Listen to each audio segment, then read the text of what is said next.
To leadership positions in this republic.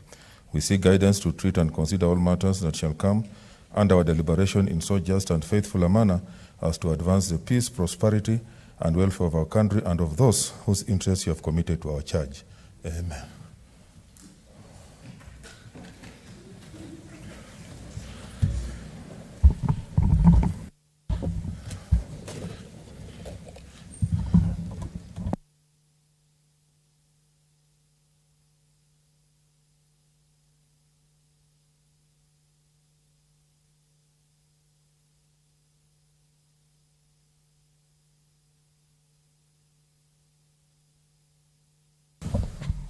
Order number 1, communication from the chair. Honorable Senators, as this morning we did adjourn, and I gave an assignment to the Committee on Security. Therefore, I invite the chair to report to the House the findings.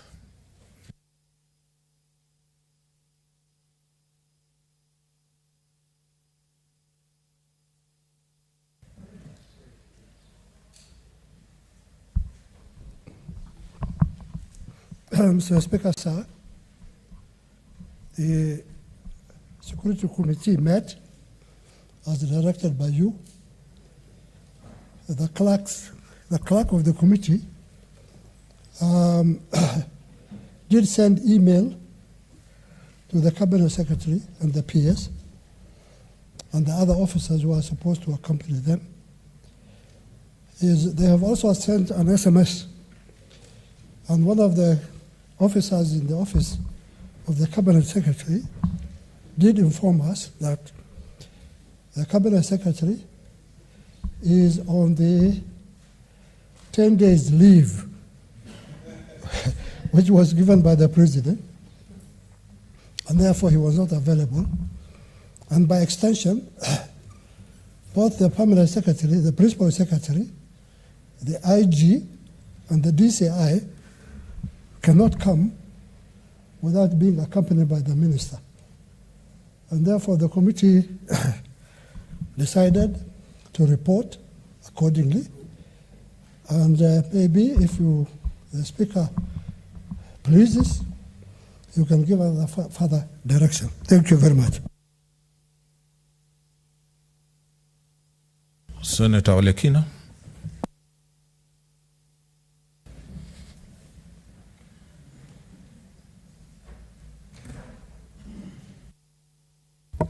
Mr. Speaker, sir, there is something called the doctrine of separation of powers, and each house has got its powers that has been gifted by the Constitution. Mr. Speaker, sir, you gave a very clear direction to the Committee on Security. I think we'd be failing in our duty if we can entertain such excuses as the Cabinet Secretary is on a 10-day leave. Mr. Speaker, sir, the Constitution is very clear. Article 125 gives this House the same powers as a court of law. So I don't understand how a committee sitting can be able to request for the Cabinet Secretary to appear, and then we get such frivolous responses. I think it's about time that we behave mature as a country, and we have to respect each other. Mr. Speaker, sir, we're just from Kitengela, where we were able to see what our friend was going through. His own vehicle, they remove all the fuel from the vehicle so that he cannot enter. You know, his power, they decided to disconnect it. Water, they decided to disconnect it so that they can actually intimidate. So, Mr. Speaker, sir, I think it will be very wrong for us to proceed any further before your directives have been complied with. Mr. Speaker, sir, I would have been very happy if your directives were very clear. And I remember Senator Orengo telling you before we adjourned that you've got to be specific and you use your powers. Mr. Speaker, sir, that's a very powerful position you're sitting on there. And we are here now writing history that this House must be respected. So, Mr. Speaker, sir, I don't even see if the Cabinet Secretary will not comply. You know, if all these other departments will not comply, I don't see the reason as to why we should sit here. I think that should be the first order of business. That should be, we should even convert the entire House into a committee of the whole, and then we deliberate on this issue. And then you give further directions. So, Mr. Speaker, sir, this is a matter which is very serious. And I want to beseech you to really be firm. History will judge you harshly, Mr. Speaker, sir, if you let this slide. Senator Kindura Kindika.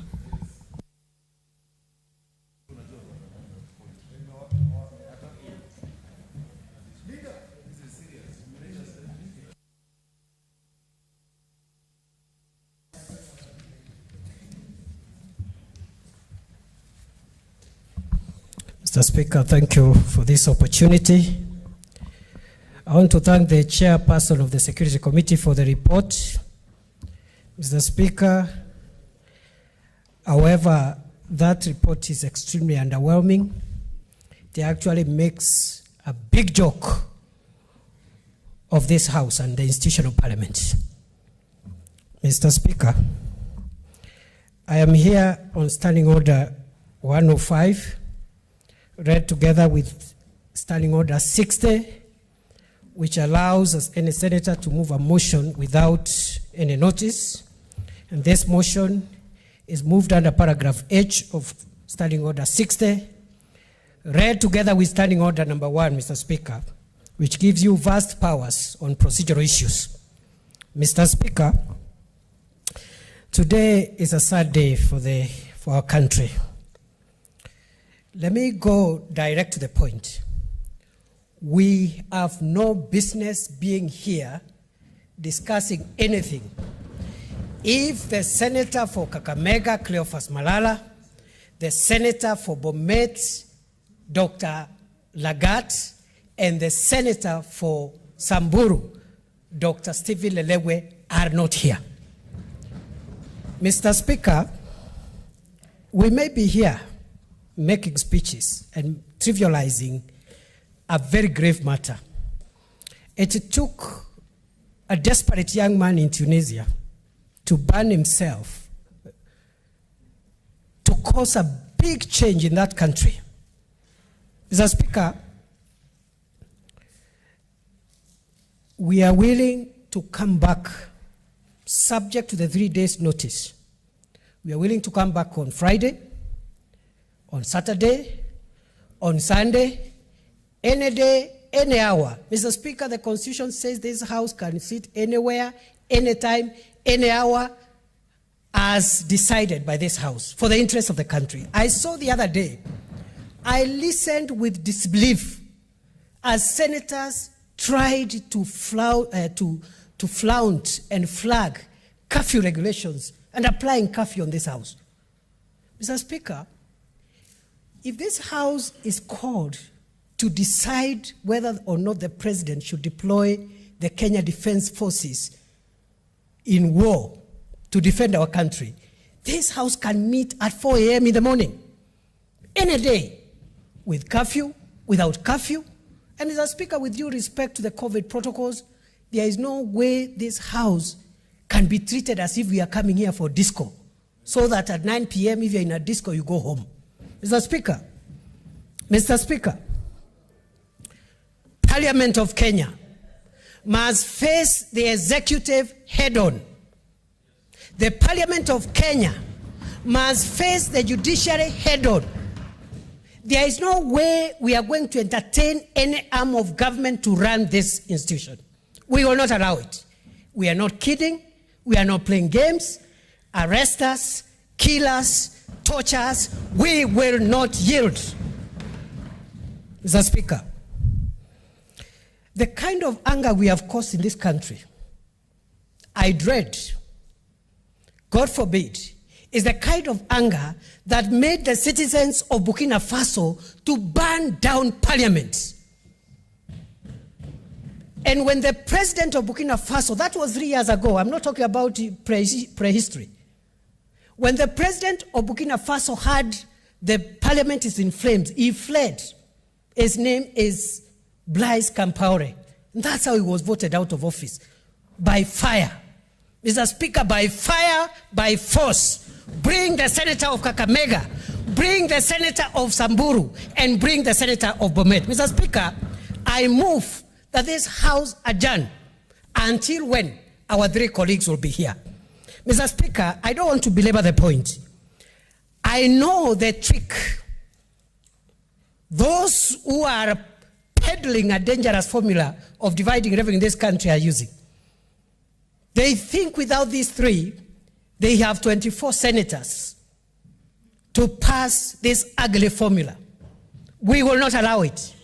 Mr. Speaker, I have before me here a letter which you have received in your office 10 minutes ago from the senator of Kakamega, Cleophas Malala, saying nobody should try to vote in his place. And I'm going to table it. It's received in your office. We cannot come here and trivialize a serious constitutional institution like the Senate. We cannot. And Mr. Speaker, today, history is before you. Today, destiny is staring at you. As the Speaker, who will deliver this Senate from the bondage of malevolent and capricious men. I want to end, Mr. Speaker.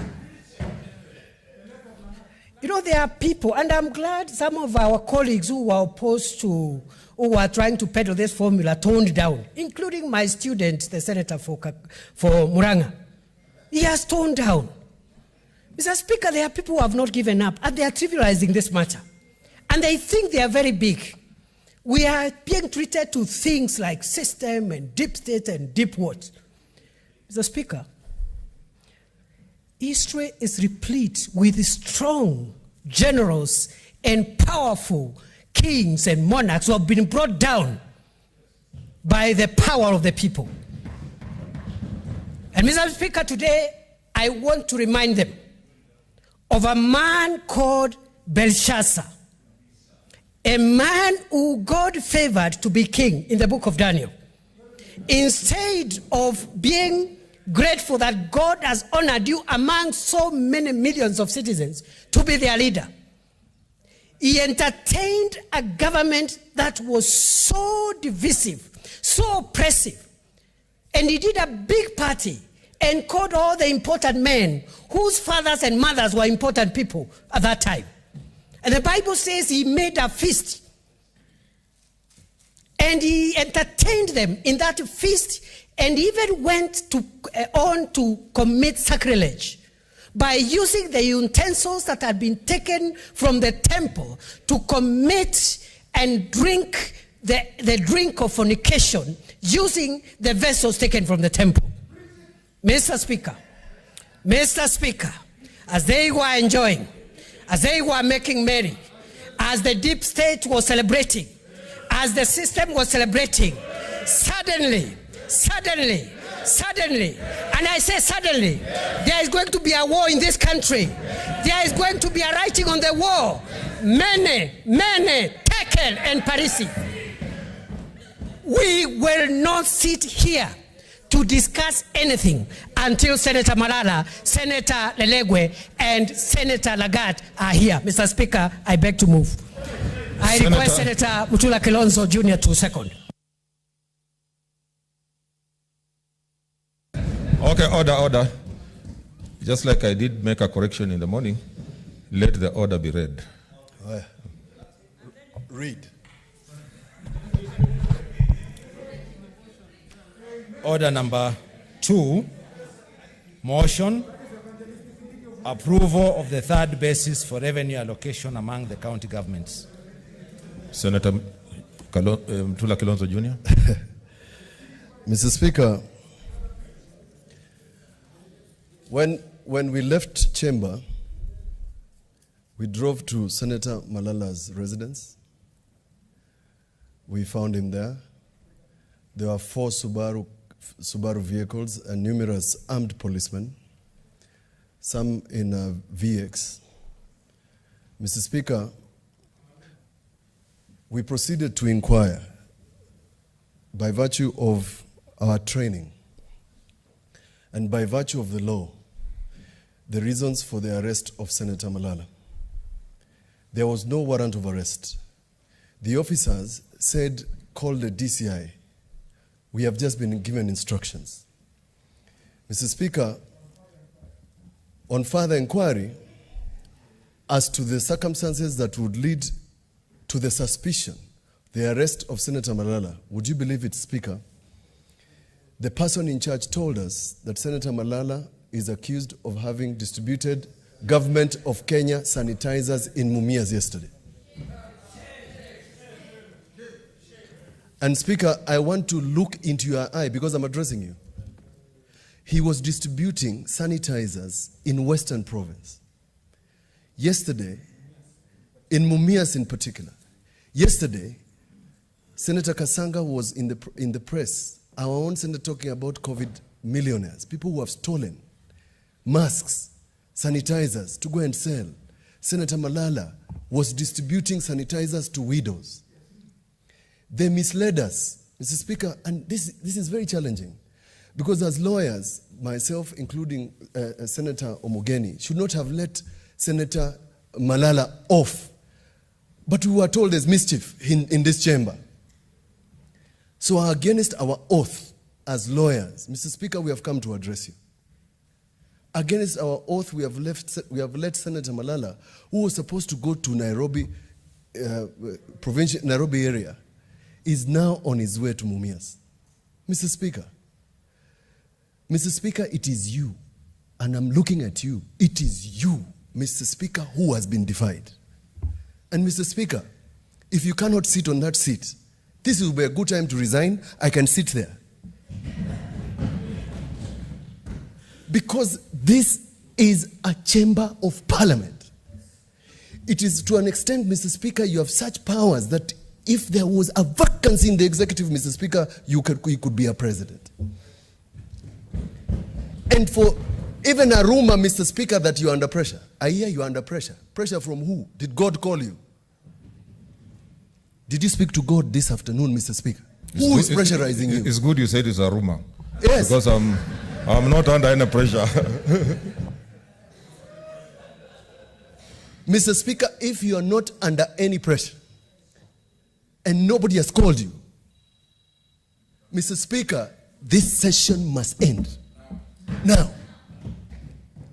Because if you gazetted a special sitting, Mr. Speaker, and somebody distributed sanitizers, and that is a misdemeanor, it's a misdemeanor to the extent, Mr. Speaker, we would have paid for a bond, would have finished this business, and Senator Malala would have been charged even if they wanted to take him to Somalia or Kakuma.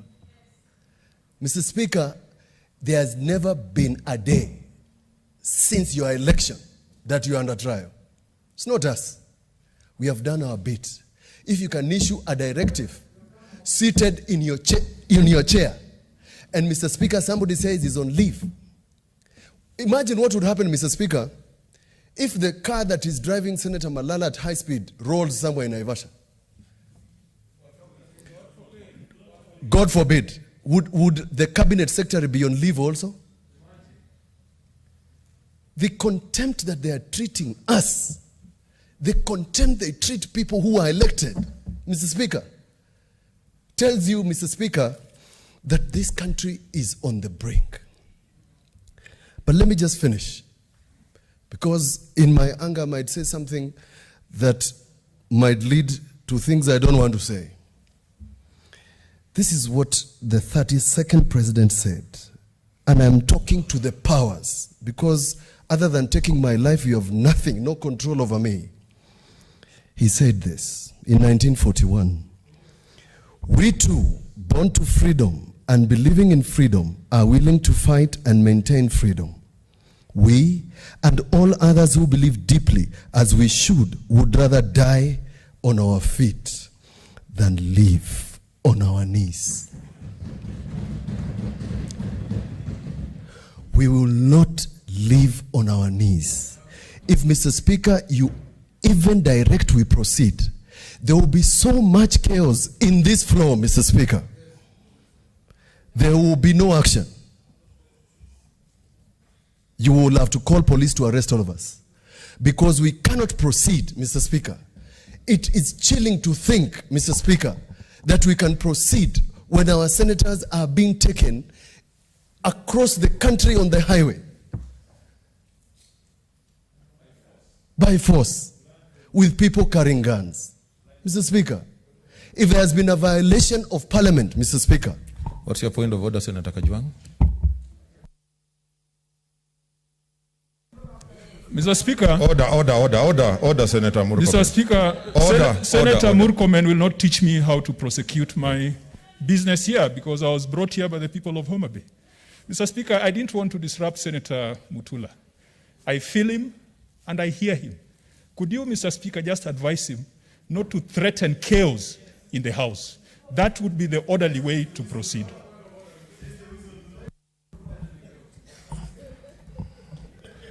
Senator Mutula. Senator Kajwang is my friend. Senator Kajwang is famous for blowing whistles. He's the wrong person to advise Senator Mutula. Keep your cool, boy. The same person who blew whistles on the president is advising me about chaos? What are you talking about? Listen to wisdom and shut up and listen. This is not a laughing matter. The life of your colleagues is on the line. We could leave this chamber and allow you to pass whatever you want to pass. We walked out of this chamber. The election laws were passed. They were nullified by the court. What the hell do you think you guys are doing to us? It's not going to happen. We must speak as a Senate.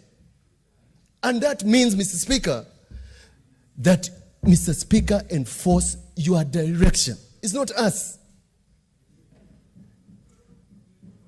You are not an inferior person to the cabinet secretary. What's your point of order, Senator Matangi?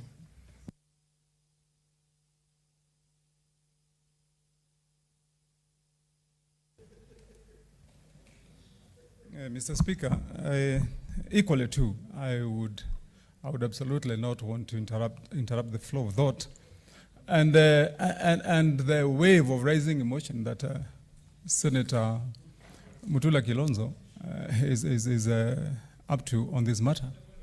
All of us feel it, Mr. Speaker. My point of order, Mr. Speaker, there is only one speaker in this House, which is yourself. Order, members. And so, Senator Wambua, make your point of Senator order. cannot direct me. Mr. Speaker, my point of order is very simple, Yeah. Mr. Speaker. Is the Senator for Makueni in order? When we left this House, we were united, Mr. Speaker, on the course of action to take. And you give directions. Now, why, Mr. Speaker, is the Senator for Makueni saying, what are you trying to do to us? Who? We. And Mr. Speaker, unfortunately, Senator Kindiki spoke before I could raise a point of order. When Mr. Speaker... wind up your point of order. Mr. Speaker... Order, members. Order. Mr. Speaker... Senator Matangi, we did agree on how you prosecute your Mr. point Speaker, of order. The question I'm asking, Mr. Speaker, which I'm pointing out which is out of order, is that it is wrong for Senator for Makueni to impute improper motive by whichever way, by telling this House and the country that there are senators here who have who are doing anything against them, Mr. Speaker. We are united in this matter, Mr. Speaker. Okay. And the threat of chaos, Mr. Speaker, will not sell either. Okay. You have Mr. made Speaker, your point of order. Okay. Senator Mutula Kilonzo, continue. Mr. Speaker, I was finishing my remark. And if I confuse Senator Matangi, I want to say that when I say we, I mean lots of people. I mean we. Mr. Speaker, a narrative has been planted in this House. The other day, Bishop Muller of AIC told me when the churches were closed, that when you close churches, the devil rules. After COVID, I think we allowed the devil to walk into this chamber. That devil is ruling this chamber. And that devil, Mr. Speaker, is the devil that says that you can pit 24 against 23 or 29. 3 people, those are not 3 votes. Those are 3 senators. Mr. Speaker, 3 senators. One of them, the deputy of Senator James Orengo. This matter is even if we sound emotional, Mr. Speaker, what I've seen today in front of my eyes, as we told the police, allow us to take Senator Malala to chamber and you will hand over to him to whatever you want. Blocked the road, and guess what, Mr. Speaker? They put handcuffs on the gate so that we don't leave. The estate was locked using handcuffs. Mr. Speaker, how sad can we get? Mr. Speaker, I support this motion, not because of anything, but Mr. Speaker, I cannot imagine sitting in this house to debate anything. Mr. Speaker, because Senator Malala is not just a voter. Senator Lelegwe is not just a voter. Senator Bomet is not just a voter in this house. They are elected senators. And they are human beings. If the government of Kenya is not human, just 2 senators. Mr. Speaker, I pity your role today. Thank you, Speaker.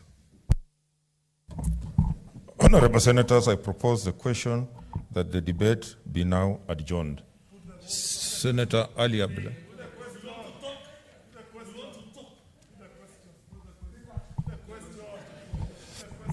You want to talk?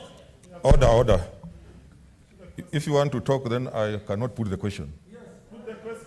No. But if you want to vote, then I put the question. No. You want to talk? Okay. Senator Abdullahi. Thank you, Mr. Speaker. The other day, Honorable Orengo told us that people need to talk here. There's democracy. So don't push us. We want to talk. And that's why we came here.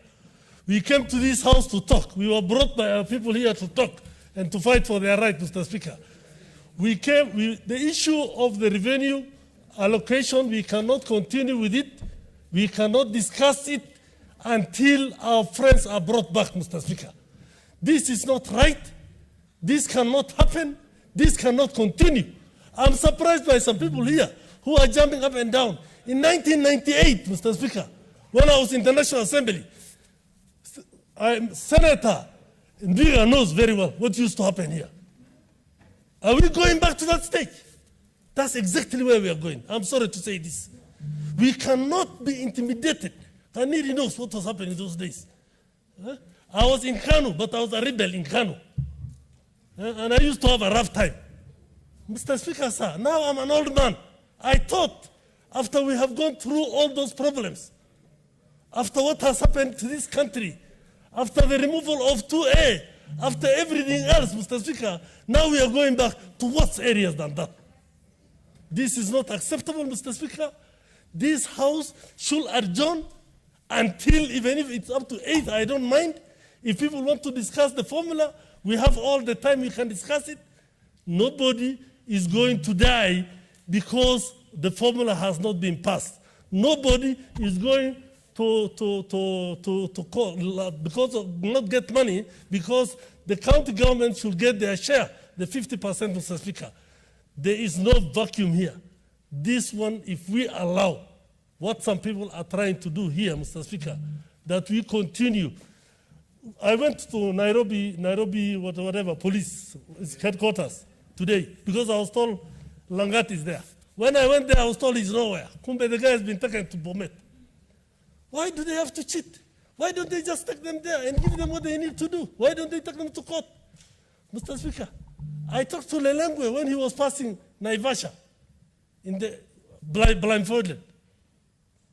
Is this right? Why should this happen to us?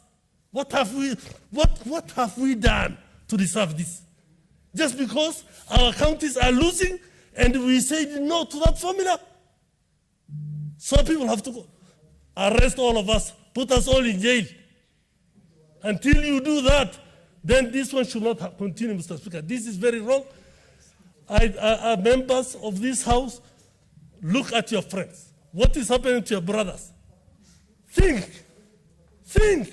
If you think you have the powers now, there's nothing about power here. I'm supposed to be in Jubilee. Teraki Eleweke of all, Mr. Speaker. But I'm opposed to this because my people are losing. Should I be arrested because of that? I don't think that is right. Yes, I have no shame, and I say it. And it's the truth, Mr. Speaker. But this is not the way to go. This is not a tribal issue. This is not a regional issue. This has nothing to do with other people. This issue of the formula is for this House. Let the members of this House decide. Let all the people of this House lead us proper. We cannot be taken back.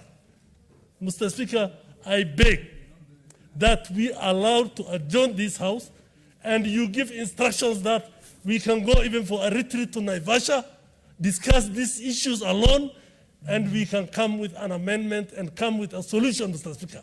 But not at the expense of our people being put to jail, Mr. Speaker. I beg to support. Senator George Khadiri.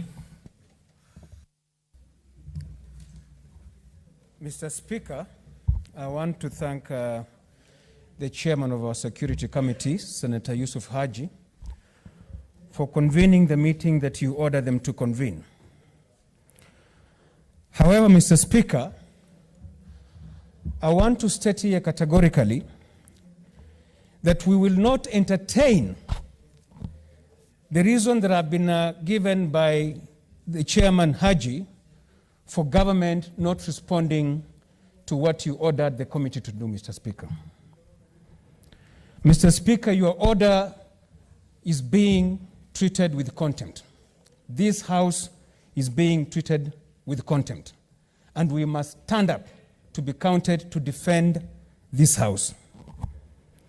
Mr. Speaker, I have been here long enough, and I can read through the crude strategy that is being employed by those who are pushing for this formula to go through. It is indeed crude, archaic. There's a better way they can do it. Mr. Speaker, I rise to support the motion as moved by Senator Kindiki, Professor, and seconded by Senator Mutula, and state that I, George Khaniri, the Senator for the Great County of Vihiga, will not participate in any debate on the formula until my brother Malala is brought back here. Until Senator Dr. Langat is brought back here. Until Senator Dr. Lelegwe is brought back here. I will not participate. Mr. Speaker, the reasons that we adjourned this morning was that we want to find out why our colleagues have been detained, and we said that we'll only proceed with the debate after ascertaining the true position. To me, the reasons that send us on that adjournment still prevail, and therefore we cannot continue with the debate. We will not continue with the debate unless the people of Kakamega are represented here by their duly democratic elected Senator Malala. I will not allow. This is a very critical vote that we are supposed to take. I know there is the provision of appointing a proxy from the delegation to vote for you. But these two particular senators, Senator Malala and Senator Langat, have written to you officially, Mr. Speaker, saying that this is a critical matter, that they would not want anybody or any proxy to vote on their behalf. We must grant them that, Mr. Speaker. At least we must grant them that. Mr. Speaker, I was among the team that went to Senator Malala's house after we adjourned. And I think Senator Mutula Kilonzo has narrated what we saw over there. It is such a shame, Mr. Speaker. It's a shame that the regime is taking us back to the years where we fought so hard to come from. Mr. Speaker, this cannot happen in this era and age. We want to tell the regime, and I said this in the morning, we fear no one, only God. No amount of intimidation will make us change our stand on this matter. We will fight to the bitter end to ensure that there is equity. We urge you, Mr. Speaker, to put your foot down. Your orders and rulings cannot be treated with contempt that I'm seeing here, Mr. Speaker. Put your foot down, and you have the law behind you that supports you. Don't you allow this House to continue with this debate until the fate of your 3 members is known. I thought they had committed some serious criminal offenses. But when we got to Malala's house, we were told the reason he's arrested is because he was distributing sanitizers to people in Mumias without observing COVID protocols. Is that a reason to block a senator from coming to execute his mandate? It's a shame, Mr. Speaker. Mr. Speaker, we will not allow this. I strongly support that the House adjourns until this matter is resolved. I support the motion. Senator Kangata, then Murkomen. You are the next one. Mr. Speaker, sir, I rise to oppose this motion. Mr. Speaker, sir, my brothers from the other side are the one who signed the petition, the requisition, today's session. Today,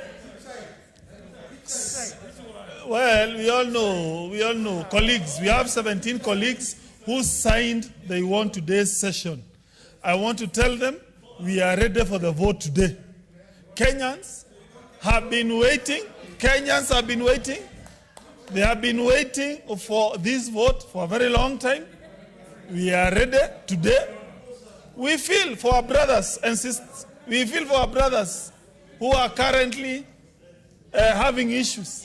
But no one has shown any connection between that arrest and this session at all. There is no connection at all. Those are issues which are not connected to the issues.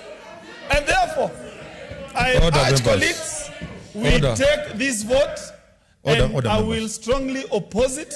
Reason being, we do not have a legal framework allowing government to give out 50% to the counties yet. We don't have a legal framework.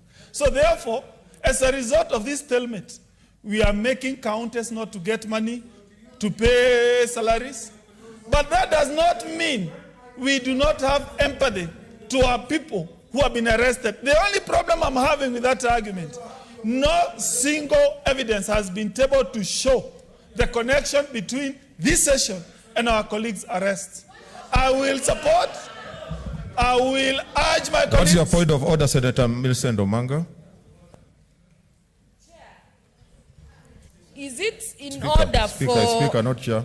Oh, Mr. Speaker, is it in order for the majority whip to say that he is aware that the arrest is not connected with today's vote, and yet the agencies you directed the committee to invite and come before them disregarded the invitation and did not appear before them? We have no information. And Mr. Speaker, if you remember very well what Senior James Orengo said earlier, that we will only proceed when we've been assured security and safety of our colleagues. So is it in order for Senator Kangata to come and trivialize this issue and say that he knows that they are not connected with the arrest? Is it part of the CID or the agencies we were talking about? Senator Kangata, respond.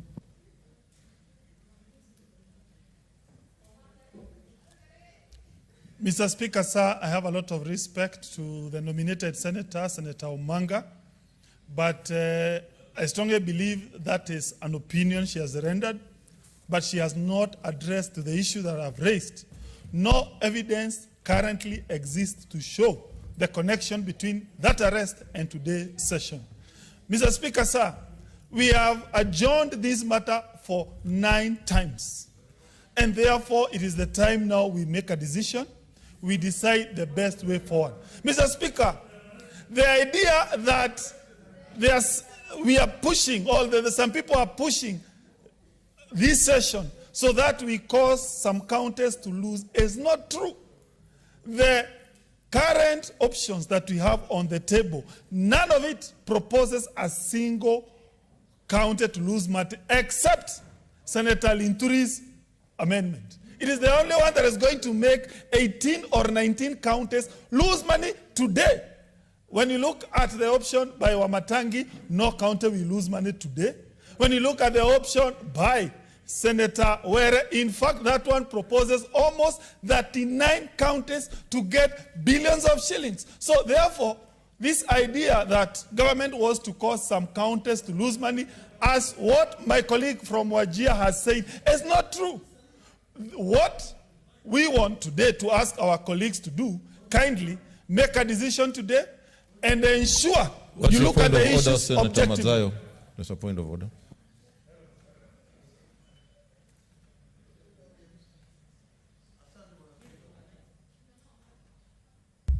Asante Bwana Spika. Je, ni sawa ya kwamba ndugu yetu seneta wa Murang'a anaweza kusema ya kwamba wale wenzetu walio ndani hakuna chochote kimesemwa hapa kinachowahusisha, ya kwamba ni kwa sababu wao walikuwa wanakuja kwenye bunge na wakashikwa na wakazuiwa watatu katika historia ya Kenya, wabunge watatu ambao wako na mjadala muhimu sana unaohusikana na kitaifa wa ugavi wa pesa katika county, wamezuiwa. Na sasa yeye anasema ya kwamba hakuna kielelezo chochote kinaambatana ambacho kinaweza kuhusisha ule mjadala ulioko hapa na wao kama maseneta. Je, ni haki hiyo? Kwa sababu tunaelewa jukumu la kwanza kulinganishana na kipengele cha 96 cha katiba, mimi kama mwanasheria, kila seneta anahusika na ugavi wa pesa. Si seneta wa Garissa, si seneta wa Wajir, si seneta wa Turkana, si seneta wa Kilifi, si wa Mombasa, si wa Kwale. Kila seneta hapa anahusikana na ugavi. Je, ni sawa sawa kusema kwamba leo mimi nikishikwa itakuwa si haki mimi kuja hapa kupiga kura kwa niaba ya watu wa Kilifi? Senator Kangata, conclude.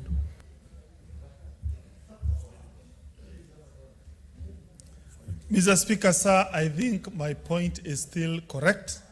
I would be urging colleagues to produce evidence showing that connection. So far, no connection has been established, and therefore I strongly believe and I urge the House to oppose this adjournment, because we have adjourned this matter for a record 9 times. Mr. Speaker, sir, the counties are suffering. Mr. Speaker, sir, county employees have not been paid, and there is a connection between with this settlement and non-payment of dues owing to county employees, Mr. Speaker, sir. Mr. Speaker, sir, I urge colleagues, as we oppose this adjournment motion, to take into account that this government cannot arrest a person on the basis of wanting to stop his democratic right to vote in a certain way. It cannot. This government, led by His Excellency Uhuru Kenyatta, does not condone such actions. Mr. Speaker, sir, we have come to this House. We have lost several votes. No one has ever been victimized at all, because we believe in freedom of expression. We believe in democracy, Mr. Speaker, sir. And therefore, anyone coming here to say that the government has caused some senators to be arrested, that is not true. However, we empathize with them. We urge them to give us instructions to go and act for them in court. We want to tell them that indeed, if at all you have been arrested for extraneous reasons, we shall pray for you, and we shall send the best lawyers to represent you. However, Mr. Speaker, sir, I want to vouch for the government that we are not here. We have not caused, there is no one has caused the arrest, and therefore we are here. I know the reason why my colleagues wants to cause this adjournment.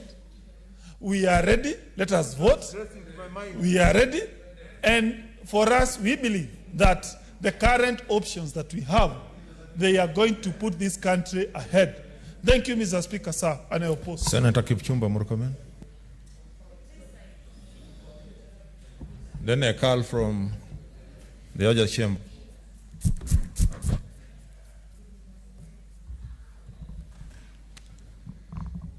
Mr. Speaker,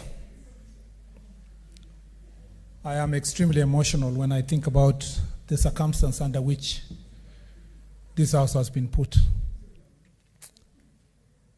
Mr. Speaker, I want to speak from, like Senator Orengo said, from my heart and from my soul and my whole body.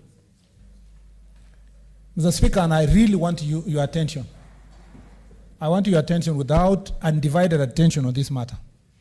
2 weeks ago, a government functionary, actually in the office of the president, came to me and told me that if the formula will not pass the way government wants, some senators can even be abducted.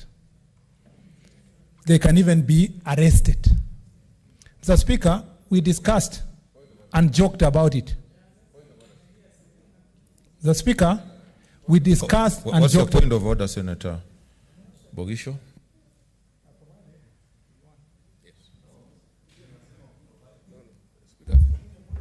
Speaker, just so that we don't Take your seat, Senator Murkomen, somewhere. Just Mr. Speaker, so that we don't derail debate in any way by dilatory motions. Is my neighbor, the Senator for Elgeyo Marakwet, in order to insinuate without facts, without substantiating, and Mr. Speaker, leading in a very dangerous direction of pointing out public servants and statements which really are not statements which lead us to think, Mr. Speaker, there is something that can be said like that, abduction, claiming by government. That must be substantiated. That must be somebody who said that. And we need to know. Mr. Speaker, Yes, Senator Murkomen. Mr. Speaker, Senator Pokisho remembers 2 years ago when 3 Pokot young men were abducted in Kapenguria, murdered, and dumped in Kaptagat Forest in Elgeyo Marakwet County. 3 months down the line, my PA, former MCA Benson Kiptire, was abducted in Eldoret. We were with the president in town, killed and dumped in Kapenguria. He cannot pretend to be a visitor in Jerusalem. He knows that the victims of this kind of strategies have even affected the people from our 2 counties. So I'm speaking from my personal testimony. He cannot challenge my personal testimony. I am not alleging that newspapers or so forth. And let me give my story. Listen, Senator Pokisho, and listen to us, because we are senators under now the mercy of the Speaker, not under your mercy. Mr. Speaker, when he told me that we will do everything to abduct 2 or 3 senators, I thought it was a joke. On Saturday, I put this information in public domain. Sunday, the same. Senator Langat was called by many, including leaders in this chamber, to tell him that he should leave his house, because I was with him the last night. He should leave his house, go to Bomet quietly. He will even be facilitated for as long as he doesn't come to these chambers to vote. Senator Lelekwe was saying charges will be preferred on him unless he decides to vote with government, and I don't know what's government position. I don't know what that means. Mr. Speaker, you cannot therefore say in the chambers of this house that the vote that is about Kangata is now saying, let's vote. You can't tell me that there is no relationship with the withdrawal of 3 senators who would have voted in both the procedural motion and the substantive motion, that there is no relationship between Let's consult the buttons. Order members. That there is no relationship between their arrest, Mr. Speaker, Mr. Speaker, removal from the jurisdiction of this house and the voting in this house. If that is not true, Mr. Speaker, confirm to me that no other senator in this chamber will vote on behalf of Senator Malala if that was not the plan.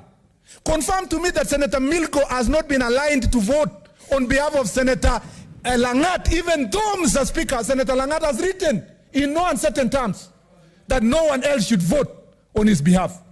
Even though Malala has written that no one should vote on his behalf. If you confirm to me, Mr. Speaker, that that is not the position, I will know that the conspiracy we are talking about is not there. We are not children. I have been majority leader and deputy majority leader in this house for more than 5 years. The magic 24 number, we were 25 voting in this house last week. Mr. Speaker, the desire was to reduce us from 25 to 23. Transport, Mr. Speaker, the vote of Senator Langat, give it to Milko, get the, Mr. Speaker, the vote of Senator Malala, give it to one of the members of his delegation, whether it's Yongo or Msuruve, and Mr. Speaker, achieve the objective of defeating the will of the people. Mr. Speaker, you can't tell us we should just proceed. It is not possible. It is not possible, Mr. Speaker. This is Kenya. We cannot be forced, Mr. Speaker, to take positions of the minority. Mr. Speaker, you are sitting in that chair. Senator Malala was in the opposition. He was among the only few senators that voted to get you 42 votes, Mr. Speaker, to become in that chair. Senator Lalekwa and Senator Lalakat were among the 42 people who voted for you to be the Speaker. Mr. Speaker, you sacrificed me. You sacrificed Susan Kiika. Don't sacrifice Kenya. Don't sacrifice, Mr. Speaker. Order. Senator Murkomen, order. On your chair, Mr. Speaker. Order, Senator Murkomen.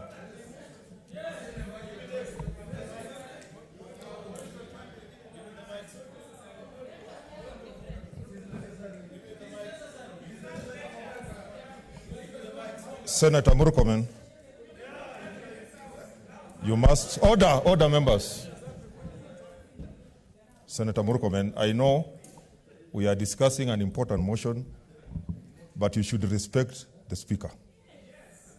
I don't act as a person. I'm guided by the law, the standing orders, and the Constitution in this House. And the decisions I make are anchored on those two.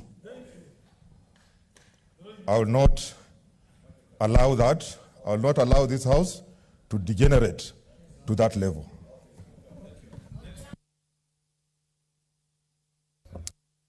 Mr. Speaker, I love the fact that you have restated your constitutional responsibility as the Speaker. But Mr. Speaker, a report has been brought to this House that the minister is not available to come to these chambers. Soon, even before the chair sat down, the CS Matiang'i has updated Mr. Speaker that he was busy launching a border information management system with the CS Musheru. The IG, Mr. Speaker, has posted that he was launching a sanitation component towards better human environmental something with the CS Matiang'i. Mr. Speaker, I respect your authority, but so others should respect your authority, Mr. Speaker. Mr. Speaker, if we force this House, and I'm just saying this without fear of any contradiction, if we force this House to punish 18 counties, Elgeyo Marakwet is not a losing county. Bomet, where Senator Langat has suffered, Mr. Speaker, is not a losing county. Mr. Speaker, Kakamega, where Malala comes from, is not a losing county. We are just but honest patriots who want the best for this country. We are willing to suffer for the unity of this nation. We have come this far to make this decision, Mr. Speaker, because we want to make this country to be one. History will be kind to us. Mr. Speaker, now history, the determination of an historical moment shifts to your chair, Mr. Speaker. So that, Mr. Speaker, if this House will be used by those who are sitting out there to force a decision, Mr. Speaker, against the standing orders, you have assured me that you will follow the Constitution, you will follow the standing orders, therefore you will respect the letter of Malala that no one will vote for him, you will respect, Mr. Speaker, the letter of Bomet that no one will vote for him. Mr. Speaker, if you make the same mistake you made in my situation, on this very important issue. Order, Senator. Position of minority leader is nothing, Mr. Speaker. Senator Murkomen, order. Take your seat.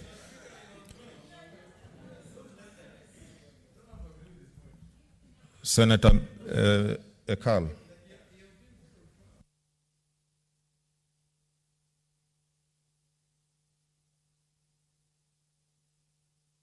What's your point of order, Senator Bogisho?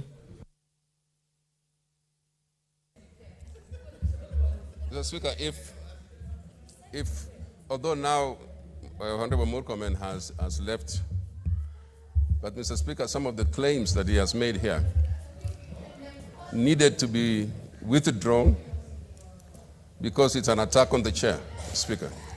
And I think, Mr. Speaker, I started by saying if we allow some of these small dilatory substances that come, Mr. Speaker, it will grow bigger, and until people can now direct their eyes to the chair and almost themselves desecrate the chair. Mr. Speaker, can I just request, Mr. Speaker, that you take us back to where we belong, in the House of Order. Thank you. Senator Orengo. Senator Orengo is on the I'm also rising on a little point. Is a constitutional and a matter of procedure. And Mr. Speaker, I'm getting worried about the clerks because there are certain procedural issues that are making us now talk without conclusion. Because at the beginning, there was a report by the chairman of the Security Committee. That report was given, and before there was any reaction to it, there was a motion for adjournment. It would have been important, and I'm very worried that you're on trial. You have been put on trial. And we must distinguish between what are the charges against the Speaker and what is within your powers and what are within the powers of the House. And I want to suggest to you that had we been allowed to deal with a very important report that was given by the chairman of the National Security Committee, there would have been no lamentation. We are now engaged in lamentations. And lamenting, you can do it forever. And somebody can be sitting there and saying, you know, let them talk until tomorrow. But I don't want us to be the house of lamentation. In regard to the report which was given by the chairman of the National Security Committee, we should not be taken it for granted. If it was in a court of law, before we take any step, we should be asking ourselves, what do we do with the contempt? Honorable Senator Haniri had talked to you on the issue of contempt. That's where your power is, how to deal with the contempt before we deal with the question of adjournment. There's a great violation against the dignity of the Senate, which has not been dealt with. And now you are talking generally, and we can talk generally until tomorrow without resolution. I like the speeches I'm hearing, but at the end of the day, they signify nothing because nothing will come out of it. And I know of men and women who could speak in this house like Shikuku for a month. But at the end of the day, there was questions of relevance. What can the Senate or Parliament decide? Because Parliament does not act in vain. Yes. We went for an adjournment for a purpose. Yes. Have we achieved the purpose of that adjournment? So, Mr. Speaker, I want to invite you to look at Standing Order Article 125 of the Constitution. There are two things that are within the powers of this House. And those powers are equal to the powers of the High Court. And you can address us on those two powers because the rest, those ones you can direct. And you can direct them now, not tomorrow. The first is to not just invite, is to summon. And I can tell you, Mr. Speaker, when the Parliament summons, it does not matter whether you're on leave,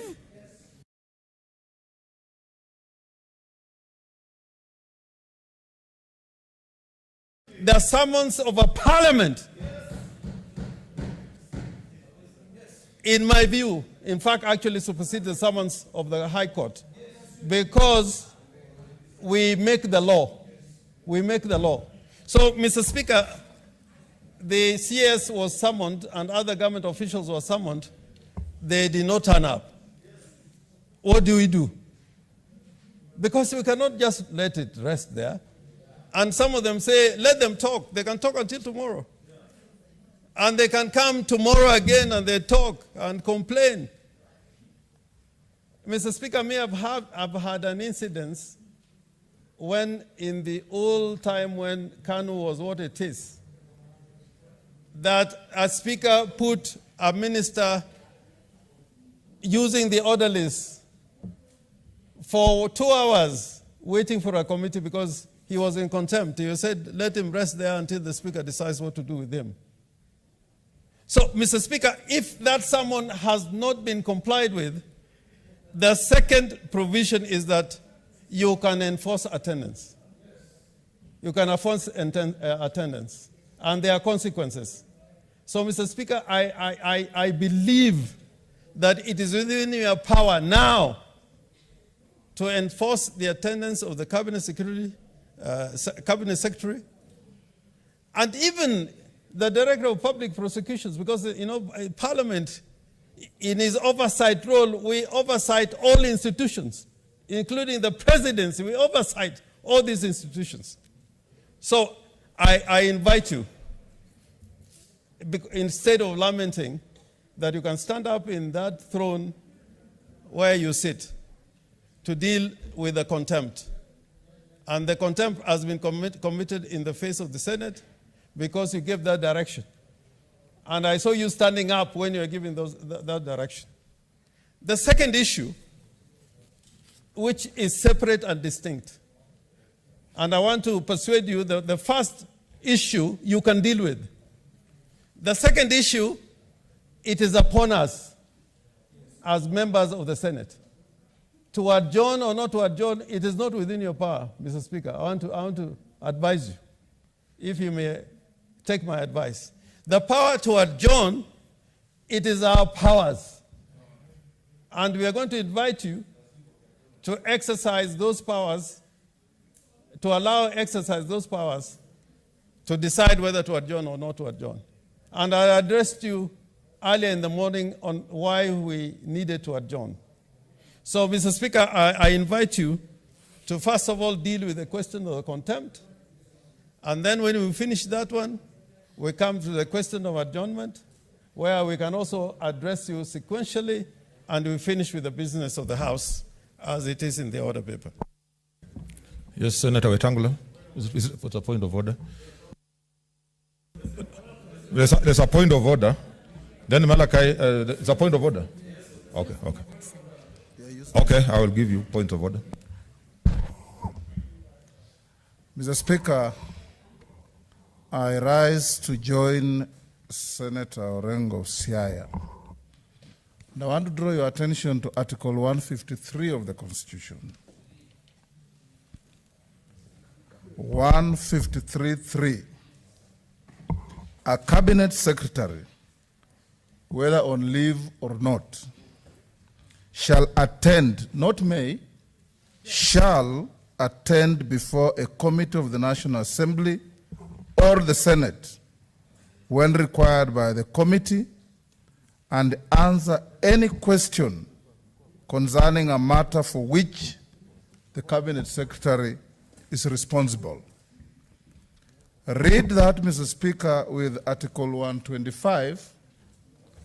It vests the authority of the High Court with penal consequences on any public servant who is accountable to this House who does not appear to answer any question. I agree with Senator Orengo, Mr. Speaker, that we have totally mixed two issues. The issue of the report, I belong to the committee of Senator Haji, but I was not able to attend the meeting because I was attending some other important issues elsewhere.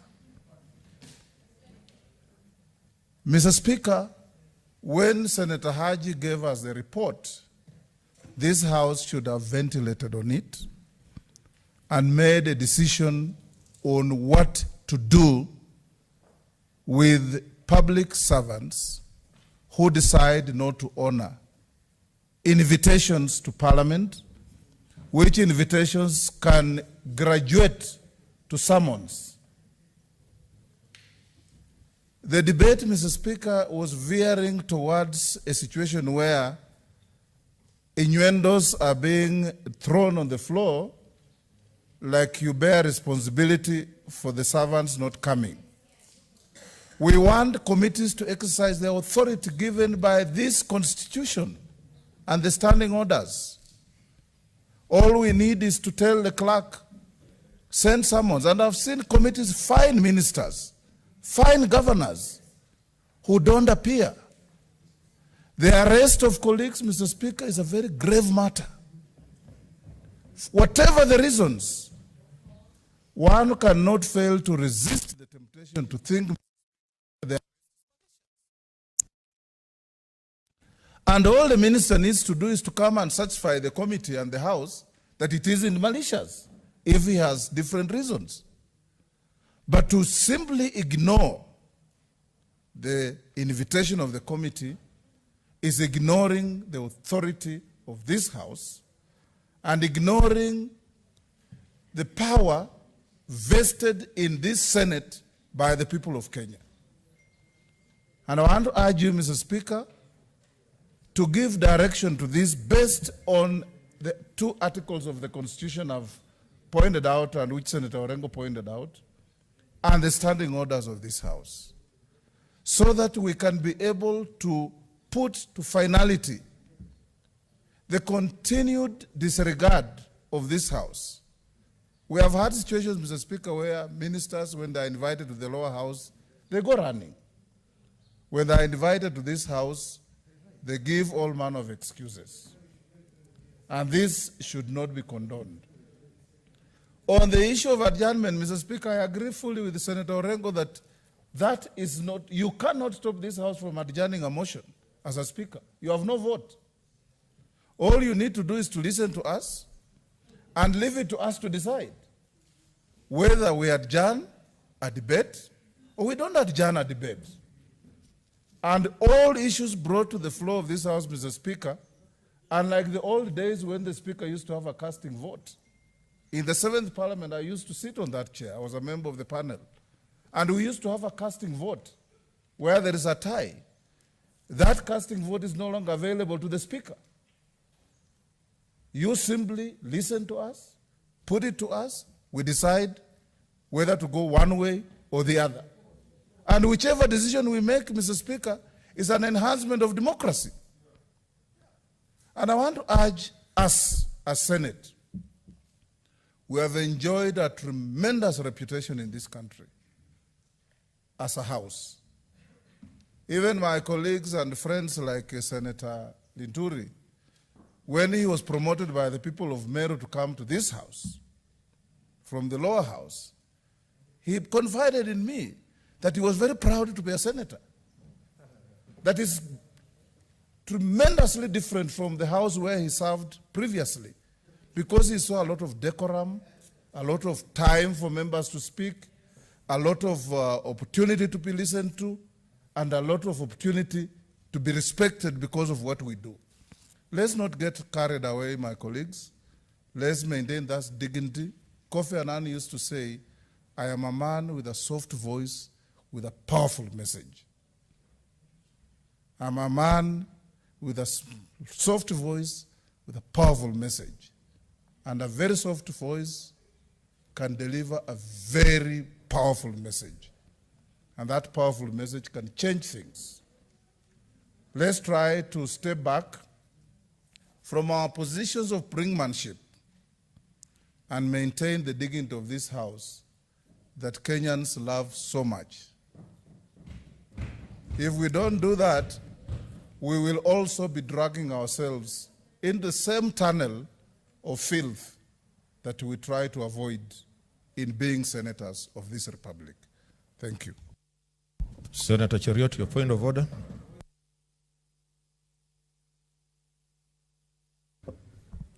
Thank you, Mr. Speaker. I agree with the Leader of Minority, Senator James Orengo, that you need to guide this House on the issue that he has brought before you. But I'd wish to add a further one. Section 21, Mr. Speaker, of the Parliamentary Powers and Privileges Act says this about false witnesses, and I'd be inviting your ruling on the same. that any person who before any committee intentionally gives false answer to any questions material to the subject of inquiry, which may be put to him during the course of examination, shall be guilty of an offense under the section 108 of the Penal Code. Mr. Speaker, it has been reported before this House by the Chair for Security, National Security Committee, that a public officer informed them that the minister was not available because they were on leave. But further evidence has been adduced before this House confirming that the IG was at a public function, that the minister was somewhere launching a Boda Boda Sacco Association or something of that kind. Therefore, Mr. Speaker, we are calling upon you to further give direction in furtherance of Senator James Orengo's point on what will be done to this particular officer who misled a committee of this House. And now we are here with a stalemate on our hands because they did not give the right information. Had they been prudent and diligent to ensure that they give Senator Haji's committee the proper information, then we wouldn't be here, Mr. Speaker. And therefore, I'd be humbly requesting that you guide us with regards to that particular issue. Senator Cherari gave us your point of order. Then Senator Wamatangi.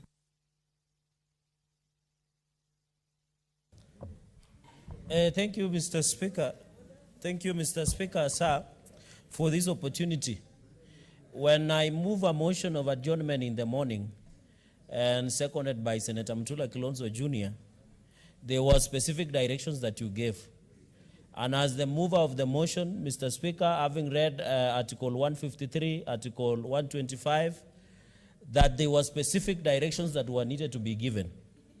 In the spirit, what Kofi Annan said, and I like Senator Watangula said, he said, in the words of Kofi Annan, you don't know the value of something until you lose it. I empathize and sympathize with colleagues that have been arrested. I have been intimidated and arrested before. I can imagine the speed that Senator Malala is approaching Nakuru. It is not a good speed. I went through Kakamega,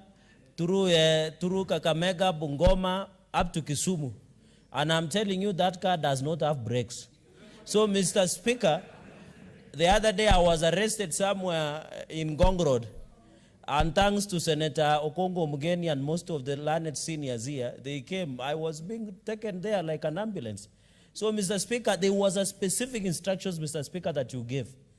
You said the Committee on Security should come back with information and directions that you have taken. Mr. Speaker, for the sake of continuity, and I want to support the leader of minority, let us dispose of the feedback and the report of the National Security Committee chaired by Senator Haji. Then now we can move to the second adjournment motion that was given by Senator Kithure Kindiki. And Mr. Speaker, if we go that way, the cabinet ministers, the senior civil servants will respect this House. If you allow, you don't give directions on this matter today, this House will be treated like a rubber stamp in future decisions. So, Mr. Speaker, as you retreat to provide directions and orders on this matter, the minister, the IG, and other government officials who are supposed to provide answers to the adjournment motion I raised on the arrest of Senator Langat, Senator Lilegwe, and Senator Cleophas Malala. Let them come and satisfy the House that the reasons that were being arrested, which we are tempted to believe was not malicious. And I think it is very important that we separate those issues, Mr. Speaker, because it is very important for this country, Mr. Speaker. Finally, Mr. Speaker, the intimidation, coercion, and blackmailing of elected leaders will be determined by your ruling today. You know, they say, there is a paraphrasing, someone said in this House in the morning, that when they came for the Jew, I did not speak because I was not a Jew. But when everybody has been came for, when they came for the final one, there was no one to speak for you, Mr. Speaker. And I think, Mr. Speaker, please provide direction, if it is possible. The Minister of Interior, the Inspector General of Police, the Director Criminal Investigation, DCI, they must be summoned to appear before the Parliament and the Senate of the Republic of Kenya to tell the country what is happening, Mr. Speaker. It was disheartening to see senators peeping out like prisoners in their own houses, Mr. Speaker. And let me say for the record, I am the champion of this revenue formula on 1 man, 1 vote, 1 shilling. But when it comes to impunity and forcing people to make choices, Mr. Speaker, I am afraid I will not be party to coercion and blackmail so that people can make a certain decisions.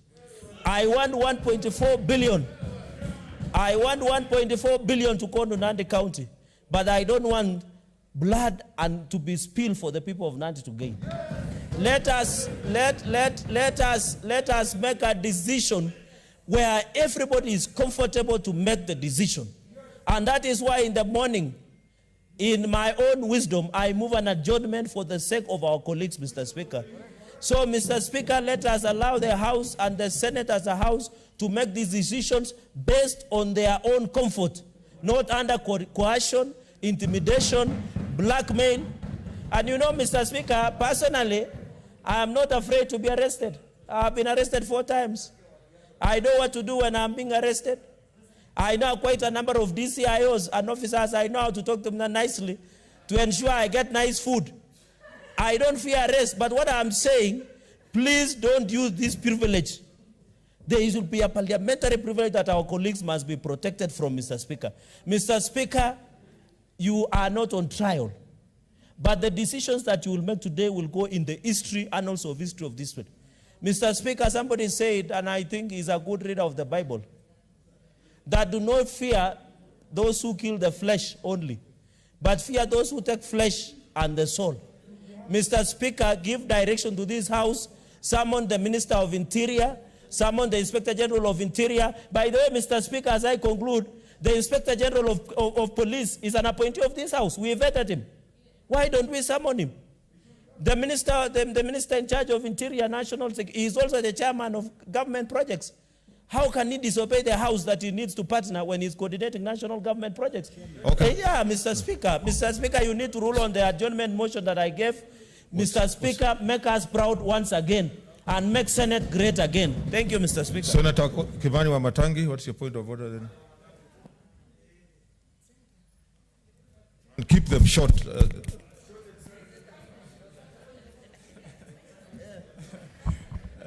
Thank you, Mr. Speaker. I promise to keep it short, and by that, I hope it doesn't insinuate that I'm the one who keeps them longest. But, Mr. Speaker, I wanted to, in support of what my colleagues have said, Mr. Speaker, because this is a house of not only rules, but also precedents and customs, Mr. Speaker. We have a way with which we execute our business, Mr. Speaker, and nothing would be easier because you give very clear directions before we adjourned that the relevant officers of government must be availed, Mr. Speaker, contacted by the committee and give a response, Mr. Speaker. And because of the tradition and customs of this House, the easiest thing, Mr. Speaker, that would have happened, Mr. Speaker, is if the committee would table to you, or to this House for that matter, either the invitation that they have sent to those individuals who are just across the road, Mr. Speaker. And then once we have that invitation, you are able, Mr. Speaker, to give very clear directions if in the event that the committee sat and overlooked the necessity to put quickly in writing and take it across, Mr. Speaker. Can you direct that they do so such that when you give orders, they are backed, Mr. Speaker? Mr. Speaker, or can the chairman confirm, Mr. Speaker, that communication was made in a way that you can incontrovertibly yourself give clear directions, Mr. Speaker? Because were it not for the misunderstanding that is being brought here, every senator in this House, Mr. Speaker, is clear. No single senator. What's your point of information? Keep it short, Senator Wamatangi. That's Mr. not a point of order. No single senator in this House is for any senator's arrest. That point is settled. What's your point of information? Do you want to be informed? So let me finish, Mr. Speaker. I don't think I need the information because I want to finish. Mr. Speaker, my point is very, very clear that all of us are clear in our minds that there is no person who can sit here elected or nominated to support the arrest of another colleague. And let us not mix these two issues, Mr. Speaker. When we speak about the incarceration of members, we have to speak clearly with authority and firmly. But when we speak about other issues, Mr. Speaker, we also have to be clear. What's your point of order? My point of order is very clear, Mr. Speaker. Can the chairperson and the team in that committee put before this House, Mr. Speaker, the invitation so that we can be able to act on it, on what they have used to invite the necessary officers, Mr. What's your point of order, Senator Mwaura. Then Senator Dulo.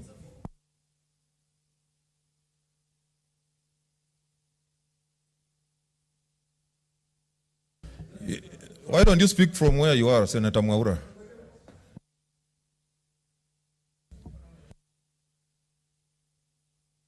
Mr. Speaker, I really want your guidance so that we make a determination of whether we are now discussing the adjournment motion or we are discussing the report of the Security Committee. So that instead of using points of orders to debate, then it becomes very confusing. So I seek your indulgence, Mr. Speaker, and also having said this, let me just put it on record that this House is the one actually on trial. Because if we allow extra senatorial moves or motions to predetermine how this House conducts itself, I think we are going on a very slippery road to nowhere. Because, Mr. Speaker, there is one aspect here that we may differ politically, and indeed we can differ until the cows come home. In fact, I would want to say that I have come to realize that in politics, people have learned how to hunt with the foxes and to run with the hares. That's the nature of our politics. However, Mr. Speaker, if we allow that this House, based on an opinion of an individual, that you can actually be refused to express that opinion, Mr. Speaker, I beg to differ. As a human rights defender, as somebody who stands for the rights of the marginalized and the downtrodden, I think, Mr. Speaker, we have a wondrous occasion to demonstrate that devolution must be defended because devolution is the revolution. What is your point of order? Mr. Speaker, as I conclude, I want to say... What's your point of order? Mr. Speaker, is that... Okay. Thank you, Mr. Speaker. Mr. Speaker, is it in order, therefore, for us to be discussing a substantive motion while at the same time having an adjournment motion? Mr. Speaker, I seek your guidance that you must rule on what debate is actually on the floor of the House, and I support that we should ensure that all senators are protected.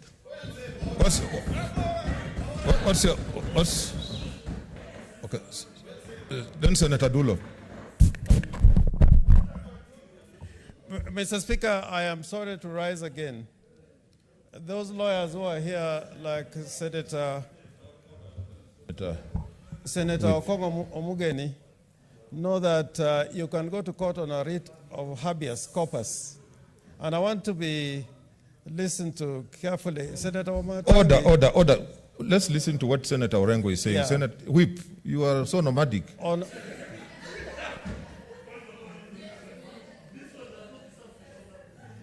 Your Honor, Mr. Speaker, if you approach the court on a writ of habeas corpus, you don't need to be heard both sides. You can go on an application, on an affidavit.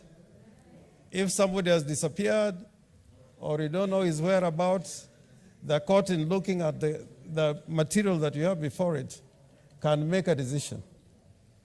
Mr. Speaker, this is a matter which you can act so motu or sua sponte, which means that, Mr. Speaker, you made an order yourself, and you don't need to be persuaded that there has been a violation. I urge you, Mr. Speaker, to make a ruling on the question of the violation, and then we proceed to the question of adjournment. Because otherwise we'll be mixing the two.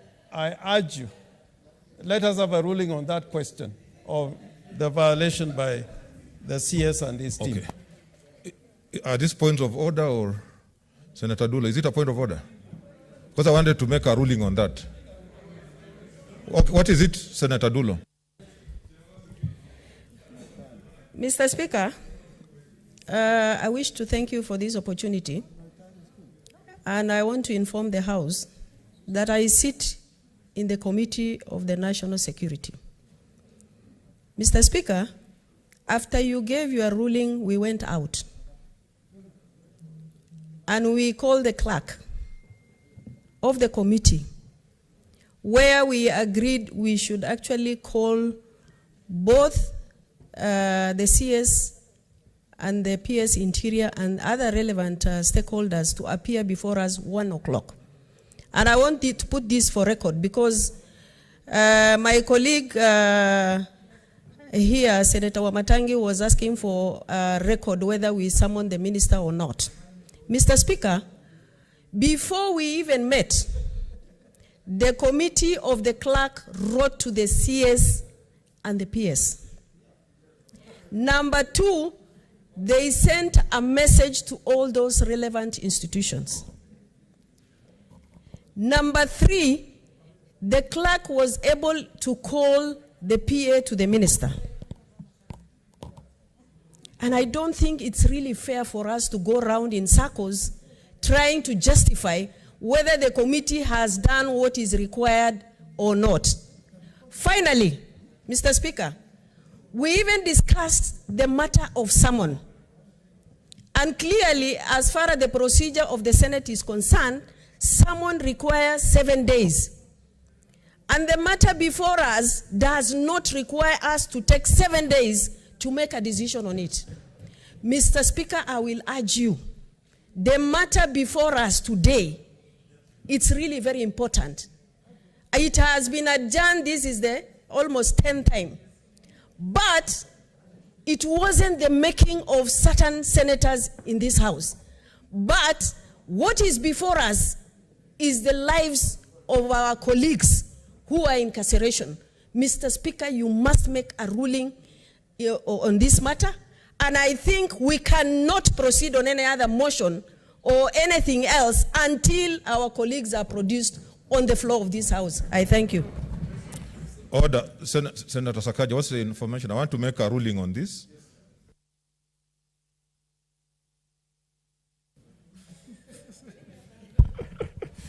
Chair,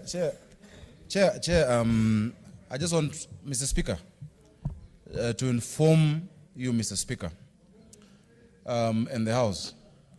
Number 1, Senator Matangi asked for the correspondence. This was a directive from the chair that you sit on. In fact, any correspondence, the answer alone is enough, Mr. Speaker. And you already said it clearly. And this is a committee I know I've chaired, and I know how we've been working with that ministry. Sometimes many things of security are urgent in nature. Mr. Speaker, instead of going around in circles, because people will come here holding fort for different arms of government, saying a letter needs to go 7 days and we need to do how many for how long, Mr. Speaker, it is clear, and everybody has said, Mr. Speaker, it is clear that there is no coincidence as to why 3 members were arrested on the same day that they're coming to vote, Mr. Speaker. And we don't need to be poetic about it. Mr. Speaker, what we asked for in the morning, what I heard Senator Orengo asking for in the morning, what Senator Mutula and others asked for in the morning, Mr. Speaker, is that you, with the authority of the Senate, as a leader of this House, direct, because we don't want to be told, oh, this one is being charged with sanitizers, or this one is being charged because he didn't social distance. You were to direct, Mr. Speaker, that the Inspector General of Police produces those 3 senators before this House, Mr. Speaker. That is the direction that we wanted. And after that happens, is when we will meet. Because the committee can sit down, they'll give us all sorts of excuses that the minister has given. They can give any reason. They can say this one has another case of graft, this one has another case, etc. What we ask, Mr. Speaker, is for the 3 senators to be produced before this House, before any further discussion on the 3rd revenue formula that is to be discussed, Mr. Senator Speaker. Mohammed Haji. That is what we want, Mr. Speaker, and that is irreducible. That is irreducible.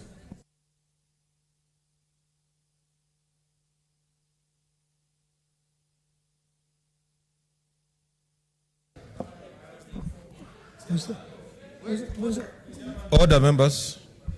Mr. Speaker, sir, I do not intend to stand up.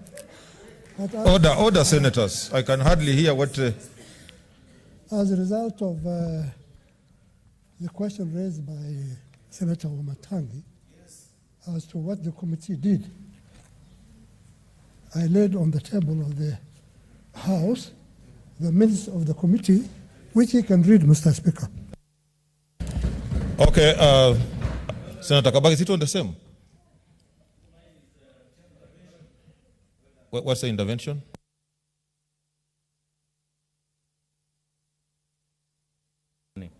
Thank you very much, Mr. Clerk. Mr. Speaker, I'm very short. I'll be very short with what you're about to rule. Mr. Speaker, I want to give some caution to the direction which Senators Orengo and Senator Weta Ngula have directed you to do. As they have, they have requested you to do. Mr. Speaker, I want you to look at the logic and the issue of the timeline so that you won't fall short of the logic in terms of maybe ruling, and I'm not being preemptive, that, and you have been told by Senator Orengo that, the 3 senators who have been arrested, they can be represented by lawyers in court. But you see now, the cause effect is the catch here. And I would also concur with Senator Ndulo that before we do anything, those 3 senators who are incarcerated must be produced before we do another debate. I think that is the logic. Otherwise, if you are going to rule, Mr. Speaker, that, we adjourn, we proceed, then definitely it will mean, therefore... You are anticipating my ruling. I'm finishing. You are anticipating my ruling. It is a fear which I have, and it may come to pass. No. It may come to pass in terms of... Give me time, I speak, because I represent good people of Machakos. And when people are speaking, I didn't utter even a word. The Speaker, the nominated senator, you need to protect me, the nominated senator, whom I respect so much, of Kisum, Rose Nyamunga, she's interfering with my flow of thought.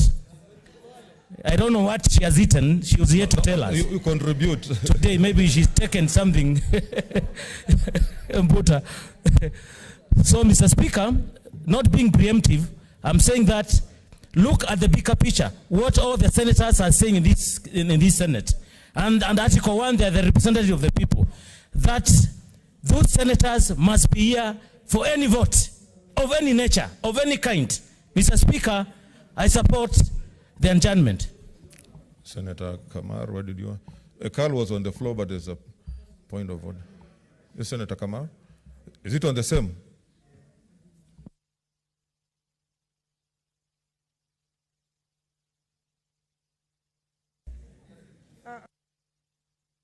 I also rise to support that you rule on the issue of the report from the committee before we go into the... Order, senators, I can hardly hear what...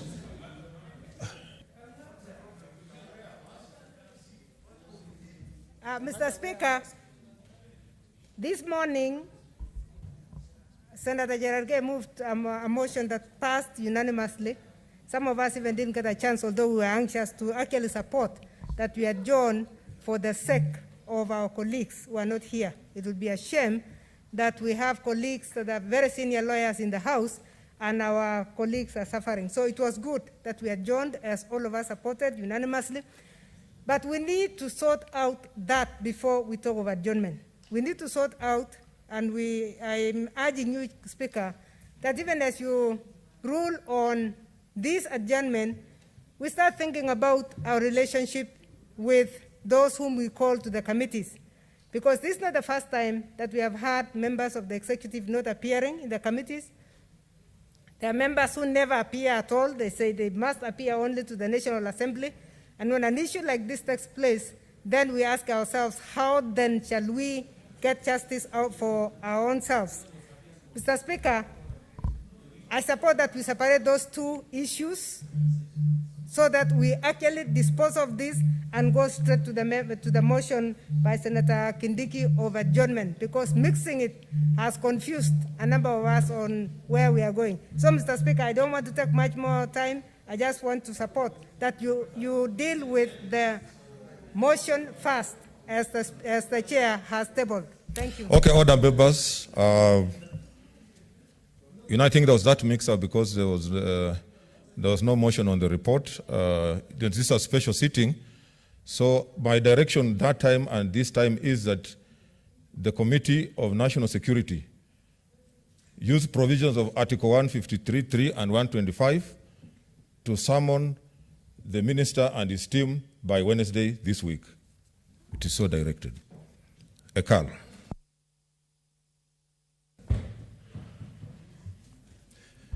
Thank you, Mr. Speaker.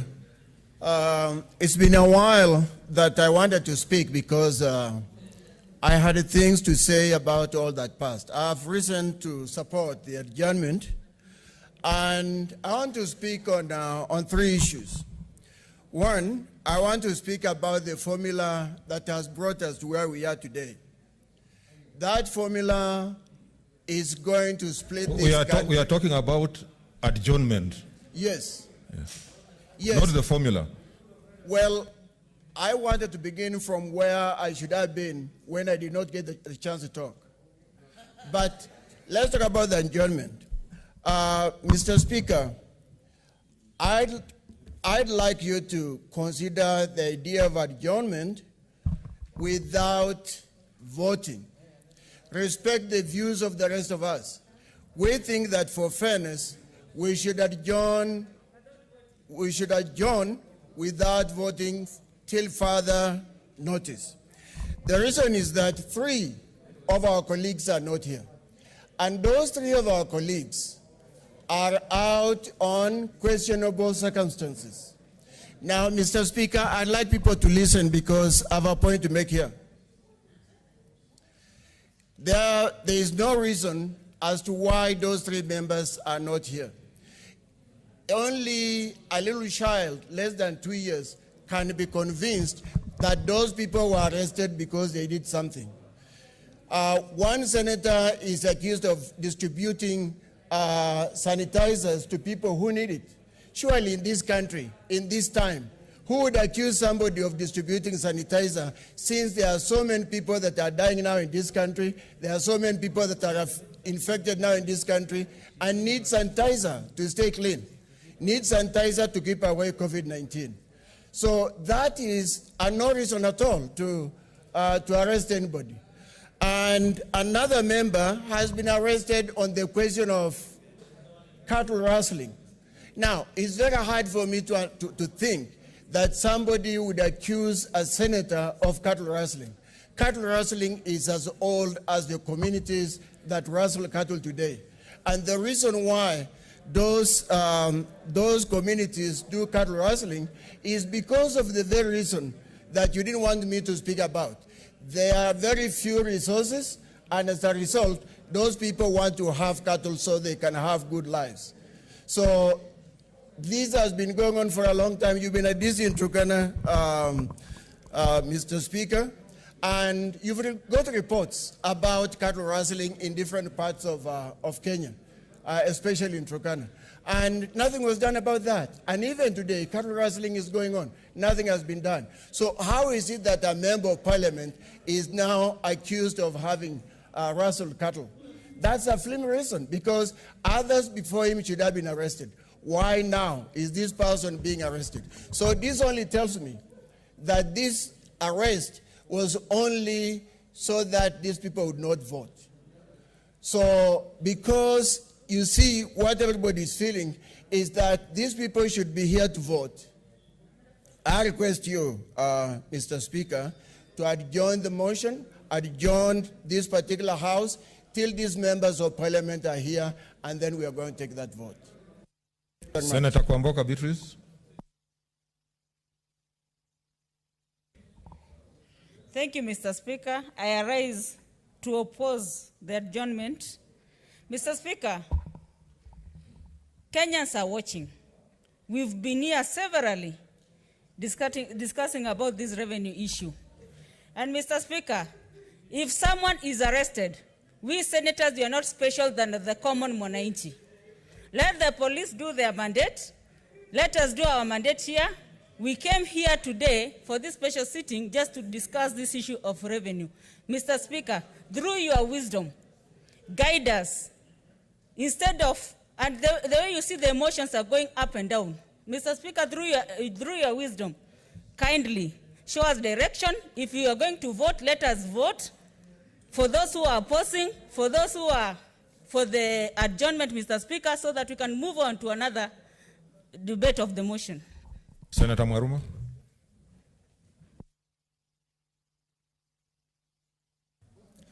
Thank you, Mr. Speaker, for giving me this opportunity.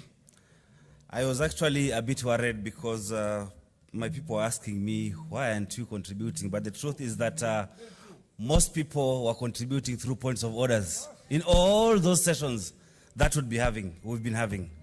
But let me say this, Mr. Speaker, that it would be a good thing if we adjourn, as Senator for Turkana is proposing, that we don't have the numbers and we don't know why some of our members are not here.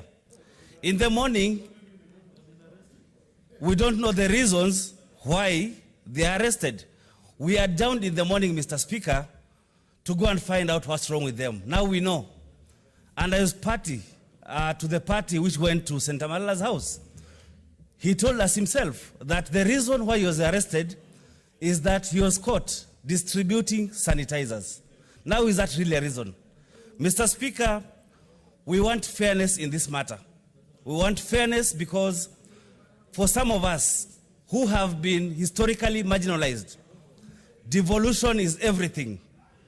We are only able to determine division of revenue to our counties. That is the 316.5 billion.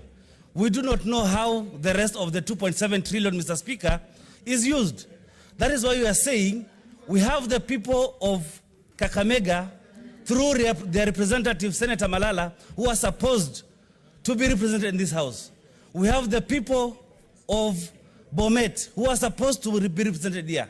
But the representative is not here. Consult in so terms. I strongly support the motion of adjournment, that we adjourn until these people are produced in this house, Mr. Speaker. Until they are produced, that was our bare minimum, so that when we are adjudicating on this issue of revenue sharing, we have all the members or all the delegations of our counties represented. Mr. Speaker, the other thing that I would like to say is that even if we were to proceed in terms of voting, we need to be assured that those delegations like Kakamega, Bomet, who have written letters here that they don't want to be represented in the voting, that they are not represented. Mr. Speaker, we need that assurance. And the other day, Senator for Nairobi said that at times when you are almost losing a match, then you run away with the ball. We would want to see a situation where fairness is served and served right. Injustice here is injustice everywhere. Mr. Speaker, I would like to say that what we are going through as a country, Mr. Speaker, is sad because we have regions that have been historically marginalized. And if we continue without our people from the other side of the aisle who have decided to support us, the people who are actually gaining money, but they have said they want one united Kenya. That's what we've been fighting for, that we want one united Kenya. The people who have been marginalized cannot donate any money because they have nothing to donate. And we shall fight for devolution because it serves us right as the marginalized people, using our sweat, using our blood, and by our flesh. I submit, Mr. Speaker. Senator Wako, try to use 5 minutes. I can see the interests are quite, then Senator.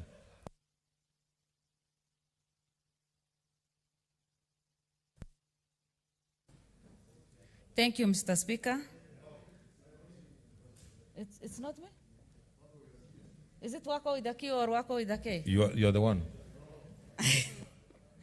Thank you, Mr. Speaker, for allowing me to add my voice to this motion of adjournment. Mr. Speaker, before I say what I want to say, I want to touch a bit on my life before I came to Senate. As I was deliberating on whether to join politics or not, and the issue of being a nominated senator came, majority of the people who have been my friends and who have always worked with me were so happy that I'll be nominated to be a senator in the Senate of Kenya, because they thought, even if I'm getting into politics, that is the best place to begin. Madam Speaker, today, the same friends are praying for me because of what Senate is going through. Life has been difficult. It has been hard for us even to sleep at night. Weekends have been too long. Putting off our phones just because of so many things that keep on coming. And to make the matters worse, Madam Speaker, anytime you say something, you are being told, remember you are a nominated senator. That is what today makes me to speak with all the boldness that I can. Because even if I'm a nominated senator, it doesn't mean, Madam Speaker, that I have come to Senate to be intimidated. I'm a mother, I'm a grandmother, and I cannot allow somebody to tell me, just remember, you are a nominated senator. And I'm a canon of the church. I have been in Senate for 3 years, and in politics for only 3 years. And I say, my future is in God's hands. Madam Speaker, today is a very sad day for Senate. We slept, some of us did not sleep. We came this morning fully prepared. But unfortunately, we have been struggling throughout the day. And the struggle continues because of what we are going through. It's very sad that Senate today is going through this. The whole world is watching us, senators. The nation is watching us. We are unable to make decisions. Why? Because of all the interference that is around us. Madam Speaker, the other time when I spoke, I said, we should be our brother's keeper. Today, 3 of us are on the road. Some of us may not know where they are headed to, but we know that they are being taken somewhere. And that is why we are saying and pleading that we adjourn today, so that we can sit together again and reason. Madam Speaker, it's unfortunate because Senate of Kenya today, no one can listen to us. I cannot be proud of being here anymore, Madam Speaker, because of the way we are behaving. This morning I watched so many things happening here. The first 30 minutes before Senate began, we are not in the market, Madam Speaker. We are in the Senate of Kenya. We are honorable members. That is not happening today. Madam Speaker, I support this motion of adjournment so that we can be our brother's keeper. And I still plead that reason guides us. Madam Speaker, we are not objective anymore. We are not trying to unite this nation anymore. We are being led by emotions. We are becoming more tribalistic every day. Madam Speaker, I support the motion of adjournment and pray that senators will have time to reason, not to be emotional, but to reason together as leaders of this nation. The country is watching us, the world is watching us, and history will judge us. Thank you, Madam Speaker, and I support. Senator Mwarume Jones Mwashushe. Sorry, Senator Cheruyot Aaron Gipkuru. He spoke already. Senator, please let's be removing. Yes, not okay. Senator Cheruyot And please, because we have a good number of members, let's exercise generosity to one another and take Okay. about 3 minutes only. Okay, Madam Speaker, I'll try and be done in 3 minutes or under. Thank you, Madam Speaker. Madam Speaker, I rise to support this motion. It's a very fair request, Madam Speaker, by 3 of our colleagues who are this afternoon faced with very difficult circumstances. Madam Speaker, I had the unfortunate pleasure of having to stand outside the house of Dr. Christopher Langat the whole of yesterday night. I got to my house at 5:30 in the morning today, Madam Speaker, because he requested me personally, being a neighbor and a good friend of his, not to desert him at his hour of need. I want to plead with you, my colleagues, with a lot of humility. I know somewhere along the line, when you were speaking and we were setting in motion the tone of this particular motion that is before us, emotions may have run high and things may have been said that I see were about to divide us along the usual lines of against each other based on party lines or based on this new divide of the formula. But I humbly plead with you that 3 of your colleagues who are facing imminent danger have been picked out of their homes. We've just come from Kitengela, where we've seen what has happened to our colleague Malala Cleophas, my age mate and good friend, where he's been picked. No offense revealed to him. He's been put in he's been put in a police vehicle and driven off at extremely high speed. That made me worried that if this was about the pursuit of justice, then why speed off in such? Why use the kind of force that they were using on him? That even earlier this morning, when he was delaying and still trying to make sense of the whole situation, they disconnected power and water to his house. It tells you the kind of vengeance that people have on this particular issue. Madam Speaker, when I was speaking to this particular issue last week, I reminded my colleagues that I look back in hindsight with a lot of regret that last time particularly, when many of my colleagues along the aisle will return to this house on many afternoon after battling police the whole morning, smelling of drenches of tear gas, despite the fact that I may never have celebrated or told Senator Moses Kajwang, my good friend, sorry, I regret that I never spoke. Please, an opportunity is being afforded to you to stand up for what is right. I hear you.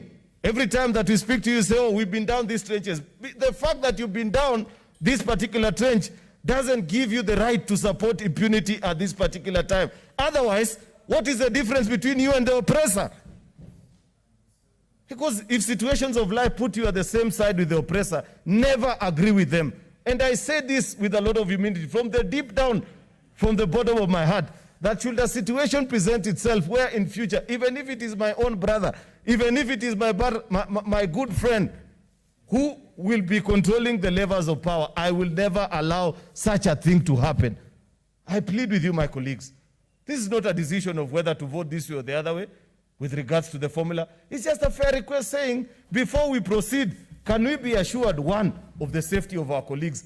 2, can we say no to the kind of threats, intimidation, and the impunity that is reigning in this country at this particular hour, where a senator, read our constitution, Article 1, the first body that Kenyans donated sovereign power to is Parliament. Christopher Langat, Lelegwe, Malala, they are holders of sovereign power, which has been taken. They cannot exercise that sovereign power this afternoon because of how government is behaving. I plead with you, my good friends.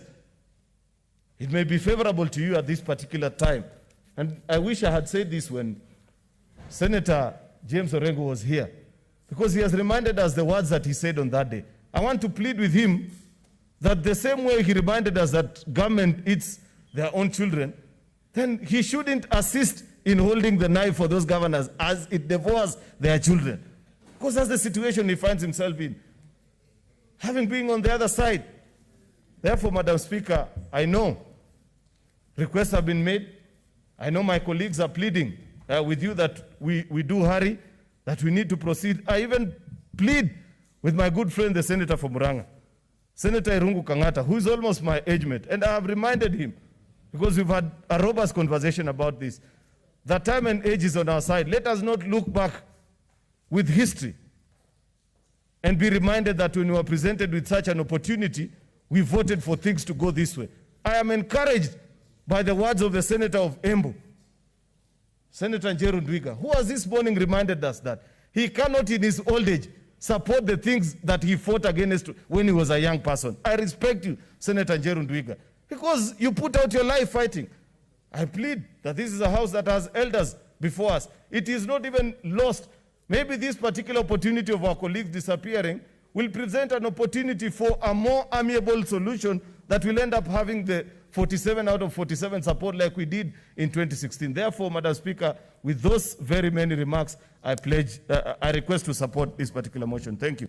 Thank you, Senator Boy Juma Boy. And then the Senator of Tana River will come after Senator Dulo. Juma Boy, Senator Dulo, and then the Senator of Tana River from the other chamber. Yes. I see your hands, Senators. Today you don't see me. Yes, we start with Juma Boy and I'll come round. Asante sana Madam Speaker kunipa fursa hii ili na mimi pia niweze kuchangia. Madam Speaker, jambo la kusikitisha ni kwamba katika hii session ya special sitting ya wiki iliyopita na wiki hii nimesimama hapa ni kubonyeza karibu mara 2 mara 3 na speaker akiwa pale, na mimi kama senator wa Kwale sikupata fursa wala nafasi ya kuzungumza kama leo. Kwa hivyo Madam Speaker, nakupongeza sana kwa kunipa nafasi hii ili na mimi kama senator kutoka kaunti ya Kwale niweze kuzungumza na maseneta wenzangu kwa kauli moja. Madam Speaker, nasimama hapa mbele kwanza kama senator wa Kwale kuhakikisha kwamba hawa maseneta wenzetu 3 ambao wameshikwa, kabla tuendelea zaidi, ni watuhakikishe kwa maseneta wenzetu 3 wameachiliwa ili waweze kuja hapa kujadili hili swala la muhimu la revenue katika kaunti zetu. Mheshimiwa Speaker, mimi kama seneta wa Kwale kwenyewe hivi sasa kila ninapokwenda kila pale ninapokwenda kila mtu ananiuliza ni vipi hii mambo ya revenue formula yetu, na nikahakikishia kwamba sisi kama maseneta katika nyumba yetu maseneta tutatafuta njia mwafaka ambayo tutaweza kusuluhisha. Kama siku ya leo tumeamka leo, mambo yamekuwa tofauti kabisa. Kila pahali katika mitandao, katika WhatsApp ni kwamba maseneta wenzetu wamekamatwa. Madam Speaker, naomba kwa utaratibu na kwa unyenyekevu, mimi napinga kuendelea kwa hii motion mpaka hawa maseneta wenzetu 3 waletwe hapa. Na nasema kusema la kweli kwamba kama seneta wa Kwale mimi nitasimama kidete na maseneta wenzangu mpaka hawa maseneta 3 warudishwe hapa. Asante sana Mheshimiwa Madam Speaker, kwa sababu nilikuwa naomba nipate fursa hii na mimi niweze kuchangia. Lakini sio tije hapa nikae pale na bonyeza na speaker ikawa pale ananiona na siku zinaenda mpaka wananchi wanasema kwamba wafanya nini katika Senate. Ni haki yangu kama senator wa Kwale kuja hapa kuzungumza. Asante sana Madam Speaker. Asante Senator Dulo. And please let's try 3 minutes because the numbers we have here will take us very far. Madam Speaker,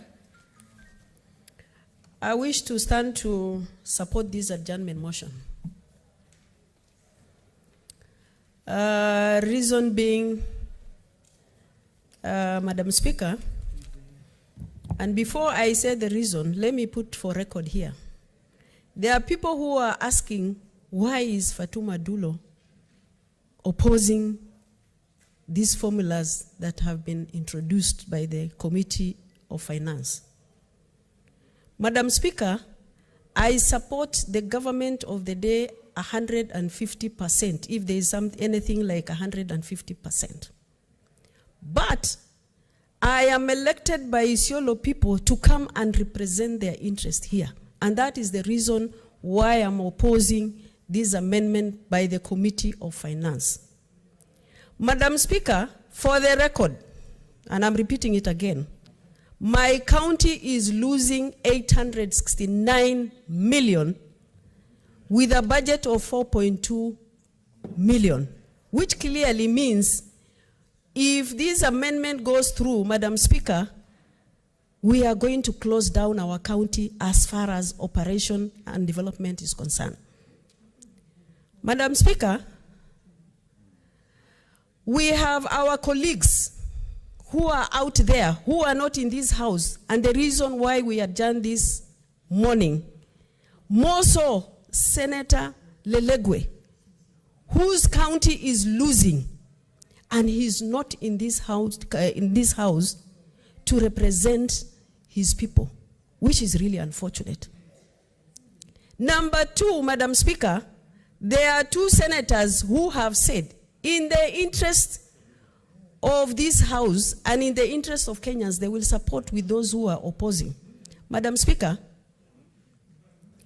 let people not be selfish, especially those who are thinking that certain formula is better than the other. Madam Speaker, for as long as we have 316.5 million allocated to counties, there is no way that we are not going to lose money if that formula is going to be used. Madam Speaker, Senator Malala, he gave an authority to his nominated senator, and Senator Langat did the same.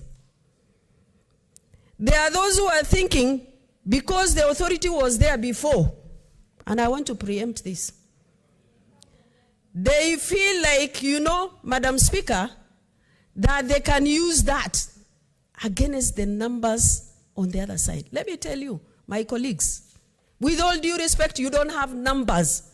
Reason being, Senator Malala has withdrawn his authority simply because he's the leader of the delegation. Number two, Senator Langat has also withdrawn.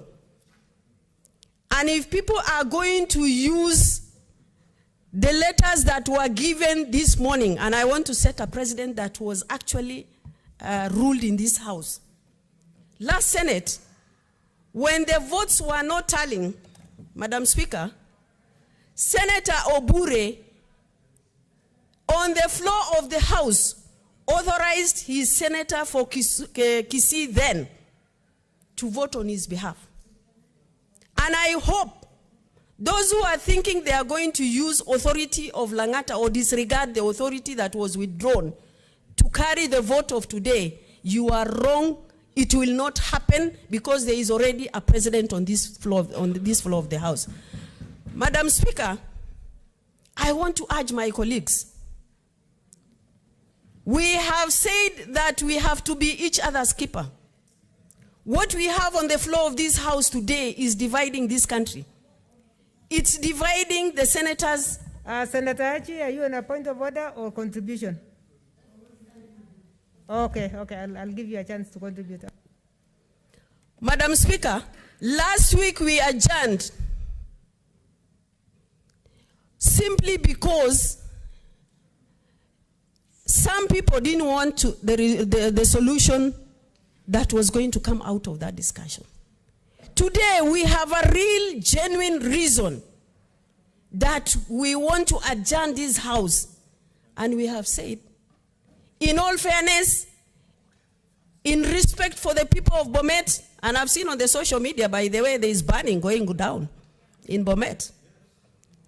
In fairness to the people of Kakamega, who are represented here, Madam Speaker, in fairness to Samburu people whose senator is not in this House, Madam Speaker, we have all the reason to adjourn this motion. And I beg you, Madam Speaker, and I urge my colleagues, let us not have this motion or this formula divide this House. Let us reason together. I was in the last Senate and I had been in this, I'm in this Senate right now. We've never had in history of this country what is happening today in the Senate. Madam Speaker, I request our colleagues who have taken hard stand simply on selfish interest to change their position and look at the bigger picture of this country and the bigger picture of this Senate. And more so, the counties where we represent. How does it feel the plate of ugali on the table is taken away from you and given to a county that is actually getting more than you? That is what the formula is all about. Madam Speaker, in all fairness, I urge you, let us adjourn this House and come to reasoning. I thank you. Thank you, Senator of Tana River, Wario College.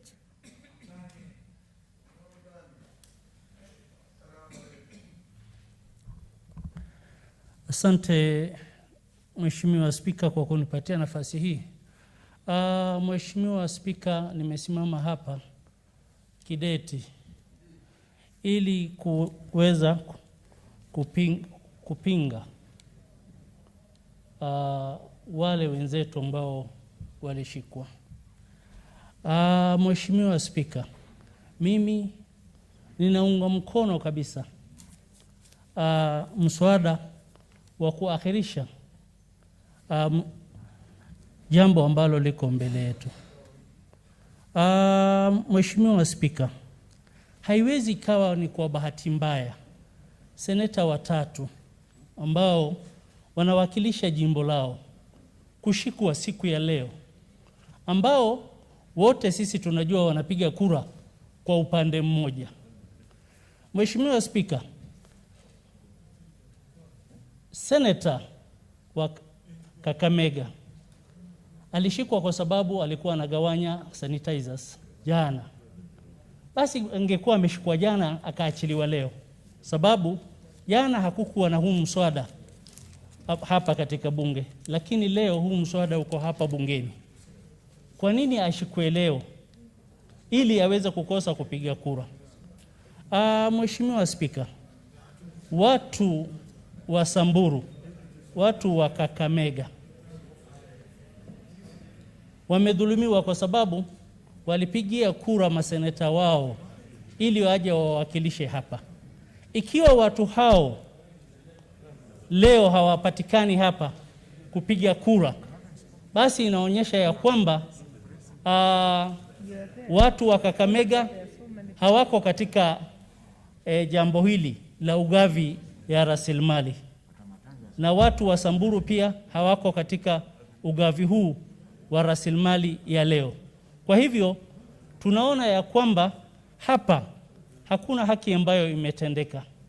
Mheshimiwa Spika, kwa kweli wacheni tuakhirishe ili mpaka siku ile watawaachiliwa hawa watu, ndio bunge iweze kurudi, tuje tuzungumze mambo haya, sababu tukiwa seneta watatu hawatapatikana hapa, basi haki haijatendeka.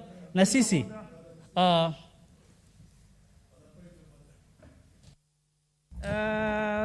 a point of order, Senator Kidiomi. Madam Speaker, this debate has been explored extensively, and according to I'm studying on done number 104 that the mover that the question be now put on this debate. Honorable Senators, I would like to allow Senator Kolich first to finish what he's saying, then I can react to that. Kwa kweli, asante sana Mheshimiwa Spika. Tunataka iakhirishwe ili siku ile ambao hao watu watatu watawachiliwa senators, ndio huu mswada uregeshwe tena. Asante kwa kunipatia nafasi. Thank you, Senators. Had I called the name of Abshiro? Yeah, I think Abshiro had been ticked. But I want to ask Senators, because some members are feeling that we should put the question now.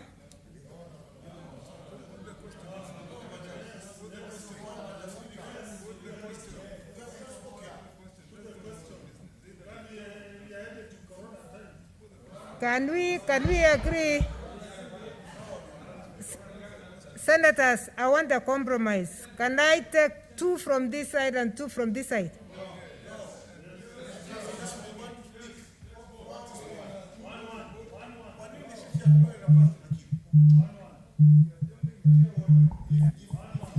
Okay, because Senator Abshiro is still on the way coming, Senator Abshiro can come from the other chamber. I would like to give to the Senator of Mombasa, Mwinyi Mohamed Faki.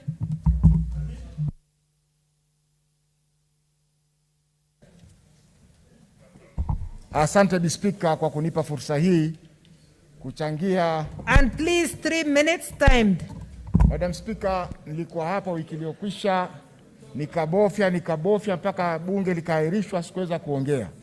Leo nimekuwa hapa mapema kabisa kabla ya saa 3, nikabofya sikupata kuongea. Kwa hiyo Bwana Spika, ningeomba unipe dakika 5 kama alizopewa wengine. Kwanza ni kuunga mkono hoja ya kuahirisha mjadala ambayo imeletwa bungeni na Seneta Tharaka Nithi, Seneta Kindiki. Mheshimiwa Spika, ni masikitiko makubwa kwamba siku kama ya leo ambao bunge la Senate linakaa, maseneta 3 wameweza kushikwa usiku wa manane. Polisi wamekwenda majumbani mwao usiku wa manane kama ambao ni wahalifu wakubwa kabisa wa kivita. Mheshimiwa Spika, jambo hili si geni. Usiku wa jana, wa juzi kuamkia jana, polisi hawa walivamia madrasa kule Kilifi Mtondia usiku wa manane, wakapiga watu, wakavunja milango, baadaye wakachukua walimu 3 wa madrasa ile bila ya kujulikana wamekwenda wapi mpaka leo. Kwa hiyo Mheshimiwa Spika, kitendo kama hichi lazima tukikemee, kwa sababu polisi lengo lao ni kuweka usalama. Ni masikitiko pia Mheshimiwa Spika kwamba maseneta wetu ambao walikuwa Nairobi wote wamechukuliwa kiholela kupelekwa katika kaunti zao za nyumbani bila ya kufuata taratibu zozote. Mheshimiwa Spika, makosa waliyofanya si makosa ya jinai, ni makosa madogo madogo ambayo hata bondi wangeweza kupewa ili waweze kuja mahakamani siku ambao polisi watakuwa tayari kuweza kuwashtaki. Kwa hiyo Mheshimiwa Spika, tunaunga mkono kuahirishwa kwa kikao hichi kwa sababu yaliyofanyika leo ni mambo ambayo ni kinyume na sheria na vile vile pia ni kinyume cha uhuru wa demokrasia. Demokrasia inasema kwamba mwakilishi lazima apewe nafasi ya kutoa maoni ama kuunga mkono mswada anaotaka katika bunge bila ya kushurutishwa kwa njia yoyote. Mheshimiwa Spika, ikiwa maseneta wako tayari kuja bungeni na wanaweza kuzuiliwa na polisi majumbani mwao, hiyo ina maana kwamba hatuna uhuru wa demokrasia katika nchi yetu ya Kenya. Mheshimiwa Spika, uhuru wa demokrasia sio kura tu kila baada ya miaka 5 ambazo kura zile pia zinaibiwa na watu hawana mahali pa kwenda kudai haki ya kura zile. Mheshimiwa Spika, uhuru wa demokrasia ni kwa yule mwakilishi apewe nafasi na uwezo wa kuweza kuhudhuria bunge na kujadili vikao miswada ambayo inakuja katika bunge lile bila ya kushurutishwa kwa njia yoyote. Mheshimiwa Spika, kitendo ambacho tumeona leo ni kuwa hakuna uhuru wa demokrasia katika bunge letu. Mheshimiwa Spika, kwa kumalizia ni kuwa sisi kama maseneta tuna haki ya kuunga mkono upande wote ambao tunataka kuunga. Na watu wasitishane kwamba sijui chama kiko hivi. Chama ni nguo tu tunavaa na kwenda na kuvua. Lakini tunasema kwamba lazima tupewe uhuru wetu kama maseneta kujadili miswada katika bunge vile ambavyo tunavyopenda. Na nafikiri Mheshimiwa Spika, kuahirishwa kwa kikao hichi au mjadala huu utatupa fursa sisi kama maseneta kukaa chini tena ili tuweze kuwa na mwafaka wa kuweza kusonga mbele. Hii mambo ya kuvutana kila mara haitatusaidia sisi, kwa sababu ndio maana tunalaumiana sisi wenyewe kwa wenyewe, wakati wale ambao wana nafasi ya kusuluhisha mambo haya na kuongeza pesa katika kaunti zetu wamekaa raha mustarehe katika maofisi yao. Asante Bi Speaker. Senator Abshiro.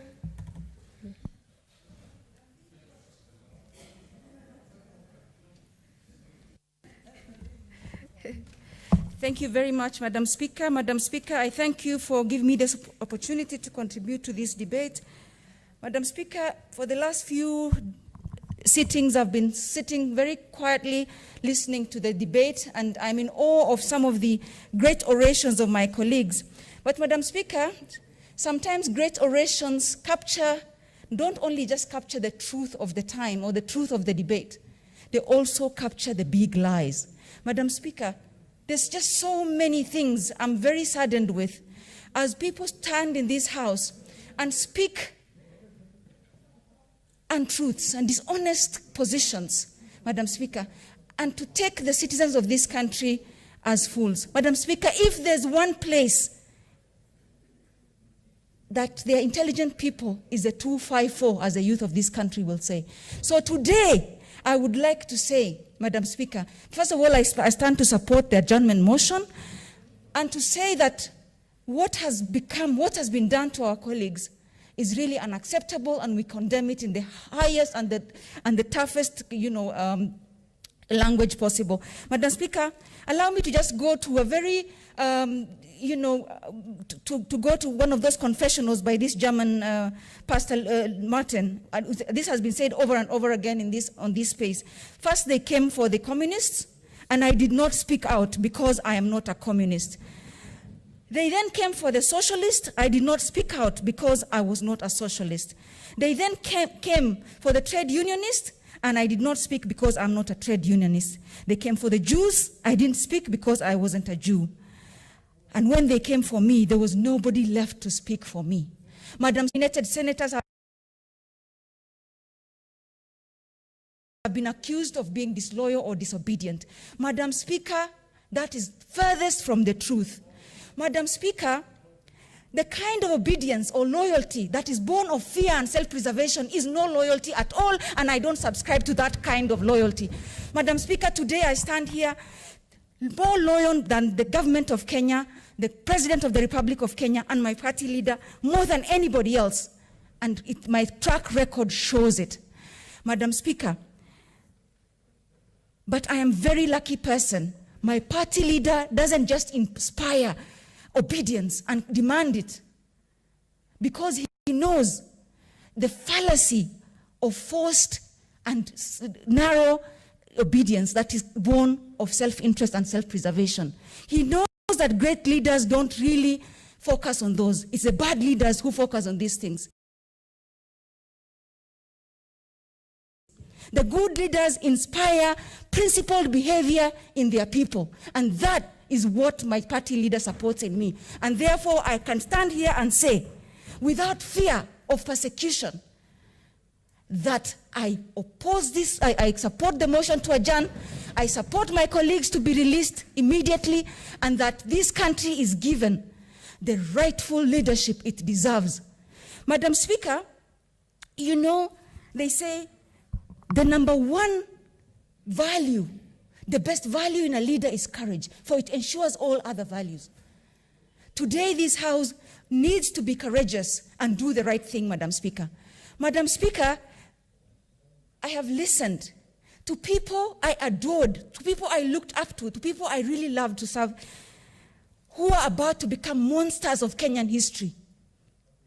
They were yesterday's angels. They were yesterday's freedom fighters. But history will judge them so tough, they'll become monsters of hindsight of history. Madam Speaker, I refuse to become one of the monsters of history of this country. I stand with the people of Kenya. I stand with people of Isiolo. I stand with people of Mandera. I stand with people, and I stand with people of Kiambu too. Because when discrimination or injustice is made systemic, tomorrow it will be the people of Kiambu who will be crying, the way the people of the 18 counties that are getting less money are crying today. Nobody should rest. Nobody should rest, Madam Speaker, if an injustice is being made systemic, because for whatever reason, that sword will be turned on anybody who is party to that. And people of Kiambu deserve better. They don't need a formula that robs other people. They don't need... And one of the things, Madam Speaker, before I sit, because my time is running out, the 1 shilling, 1 man, 1 vote, whatever, is not for the people. It is for the self-interest and self-preservation of the political class that are trying to make these people think that it's for them.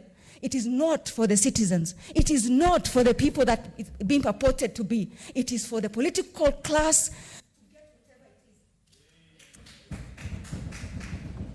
Senators, this is a motion of adjournment. And if we were able to concentrate on adjournment, 2 minutes is enough for a member, so that we can be able to vote on it. Senator of Kilifi, Matsayo Stewart Mwachiru. Yeah. He hasn't spoken. I'm only giving people who have not spoken since morning. And the last one will be... Asante Bispika. Kitu cha kwanza Bispika, umesema vizuri kunitamka majina yangu yote matatu. Asante sana. Kitu cha kwanza, nataka kwanza kumshukuru babangu, mzee wangu, seneta wetu wa Garissa kwa ripoti yake aliyoileta hapa na yale matokeo yalivyokuwa katika mkutano wake. Kitu cha pili ni kwamba Bispika, historia itachukua mkondo wake hivi leo, si kesho, katika ule uamuzi ambao tutofanya hapa. Mimi naunga mkono kuahirisha mjadala huu kwa sababu una madhara yake ikiwa tutaendelea bila wale maseneta wenzetu watatu kuwa ndani ya bunge hili la Senate kupiga kura. Tuko maseneta 47 katika Kenya. Maseneta watatu wakiwa hawako, ni lazima waweze kueleza huko katika kaunti zao. Hivi sasa tuko na ndugu yangu Lelegwe, seneta wa Samburu. Tuko na ndugu yangu seneta wa Kakamega, seneta Malala. Alafu tuko na seneta mwenzetu kutoka Bomet ambaye ni seneta Christopher Lagat.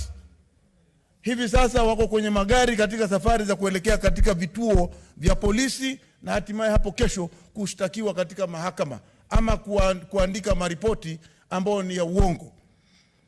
Speaker, Martin Luther King, yule ambaye alikuwa mtu ambaye alisifika sana kupigania haki za binadamu huko Amerika, alisema kwamba mtu yoyote anajulikana wakati wa shida, lakini sio mtu anajulikana wakati wa starehe. Kama uko na rafiki anakutambua wakati wa starehe, huyo si rafiki. Wakati ukiwa na shida sasa, huyo ndio rafiki. Wakati umefika sasa. Tunaambiana hapa, je, wewe ukifurahi, mimi nikilia nikiwa ninaenda zangu kwetu, ni haki hiyo? Na ikiwa unafurahi, nitamwambia ndugu yangu Orengo akuregelee. Manake Senator Orengo alisema, serikali hizi tunazoziweka sisi ndio serikali huja baadaye zikageukia wewe mwenyewe. Kwa hiyo ndugu yangu Pogisio, ukiwa wewe ni kinara katika upande wa walio wengi, na ndugu yangu Kangata ambaye nampenda sana, uko na historia ya kuitengeneza hivi leo, ukubaliane na sisi ya kwamba tuahirishe mpaka wale maseneta wenzako wawe hapa. Speaker, vile vile nataka kusema ya kwamba kuahirisha mjadala huu utaleta mafanikio, kwa sababu watu wanasema ukifanikiwa unakuwa na mama wengi, na ukiwa hutafanikiwa utaanguka, basi wewe utakuwa mayatima. Tunasema ya kwamba wazungu wanasema success has many mothers, but if you are a failure, you are an orphan. Wakati huu sasa ndio wa kusema kama sisi hapa tuko pamoja, tuko na many mothers, ama sisi hapa ni ma-orphan. Manake Kenya ni nchi moja, na Speaker, tunasema ya kwamba lazima Kenya ibaki kama nchi moja.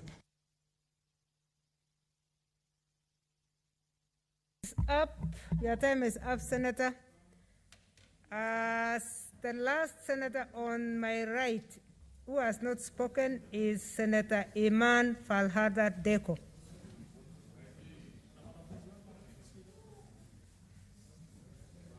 And I'm looking for the last one who has not spoken. Who has not spoken?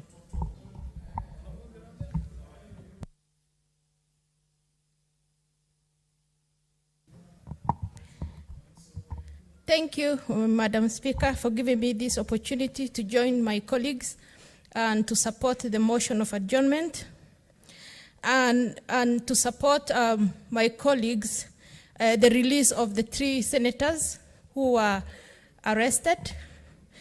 And up to now, we don't know why they were arrested. The 3 senators were elected by their people, and they have responsibility to be there for their people. And allow me, Madam Speaker, and I will not allow the intimidations the nominated senators are having, especially me, who have been receiving calls to be told that I should not be seen in the corridors of the Senate. Is so unfortunate. And allow me to quote, Madam Speaker, a quote by an American author called O.G. Madimo. He said, "I am a lion and I refuse to talk, to walk, to sleep with the sheep. I will not hear those who weep and complain, for their disease is contagious. Let me join the sheep, the slaughterhouse of the failure is not my destiny. Thank you so much. Thank you, Senator. The last senator on this side who has not spoken is Senator Omogeni. He came on a point of order, I am told.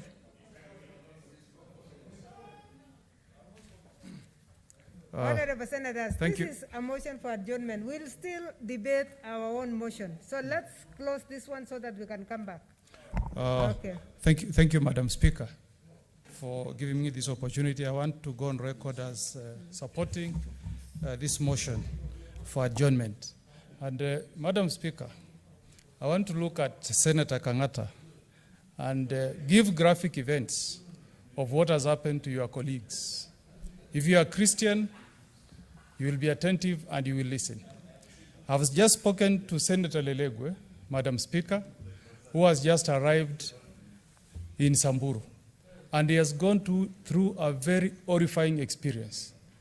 Mr. Speaker, in these times where we all are facing the threat of COVID-19, your colleague, whom I'm sure you love, Senator Kangata, because you are a Christian, was sandwiched in a vehicle with 4 police officers who were not wearing masks and who have been coughing all the way to Samburu. So as you speak here, you are telling us to proceed with this business of this house. Your own colleague has been tormented and we don't know what will be the status of his health tomorrow, Senator Kangata. I'm empathetic to colleagues who face distress. I've been to your home twice. When you lost your father, despite the fact that you are from Jubilee, I was there to mourn with you. When you lost your dear mother, because I know how close mothers are to their sons, I was there to mourn with you. And I want to tell you that, Senator Kangata, I'm standing with my 3 colleagues, not because they belong to ODM, but because I don't identify with the injustice that is being meted against our 3 colleagues. And I want to tell you, Senator Kangata, that I was raised as a Christian. I will tell anybody I have a ranking there in government that I can never, while I'm alive and breathing, support injustice. I want to sit in this Senate and witness you and my friend Senator Pogisho lobbying senators, and you get the number that you require, 25, and you defeat me. And I will retreat to Nyamira and say, I was given an opportunity to say something on your behalf, but the majority carried the day. We should never, under any circumstances, behave like crocodiles who shed tears when they are eating somebody. That should never happen. We are human beings, we are Christians, and we must accept that an injustice here is an injustice meted to all Kenyans, wherever they are. So, Madam Speaker, as I speak here today, I want to tell you that it's by the grace of God that I and Senator Murkomen are alive. When we were leaving Senator Malala's house, police officers who were in 3 vehicles, just to block us so that we don't see the destination of Senator Malala, pushed the car we were in off the road. It's by the grace of God, maybe it's because of the prayer that my dear wife said to me at 5 a.m. as I was leaving my house, that we are here alive. My brother, this is not a laughing matter. It's not. It's not a laughing matter. This is serious business.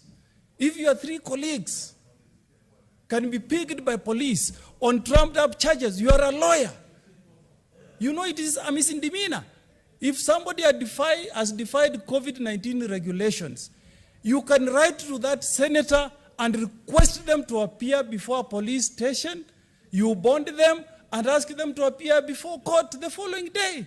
You don't need to cause drama like what we have seen today. I want to speak to you. You are young. You have a long journey to travel in your political career. Madam Speaker, Madam Speaker. Senator Kangata, on a point of order. Thank you, Madam Speaker, and let me first take this opportunity to express my great sympathy to our colleagues who are, allow me. Madam Speaker, is it in order, my colleague, senior lawyer, to seem to be like he's addressing me, Madam Speaker, and somehow giving some innuendos, some implications to my personal character? I just want that clarification that he should be addressing the House, not me. Not I have the nothing House. to do with anything. Please, In fact, I the urge Speaker. my colleague not to Thank mention you. my name, and just to address Thank you. everyone Point, who is point with us. taken. Thank Point taken, Senator Kangata. Honorable Senator, please address the chair always. Madam Speaker, Yeah. in conclusion, Madam Speaker, there are some of our colleagues here, Madam Speaker, who have gone through the pain of high-handedness from the governments of the day. There are senators in this House, Mr. Speaker, who knows how painful intolerance can be. The leader of majority, Madam Speaker, whom I started reading about when I was 18 years old, Senator Pogisho, was expelled by his party KANU in 1988. In 1988, simply because he was fighting for the interests of his people of West Pokot. He was then the MP for Kacheliba. And when we were with him in London last year in February, I told him that, my brother, I admire the courage with which you fought for the interests of your people, Madam Speaker. And all of us here, Madam Speaker, have a constitutional right to advocate with passion and emotion where we can the interests of our counties. That should not invite the government of the day to prefer fabricated charges against us. And we cannot sit here, Madam Speaker, as senators saying it is business as usual. It can never be, Madam Speaker.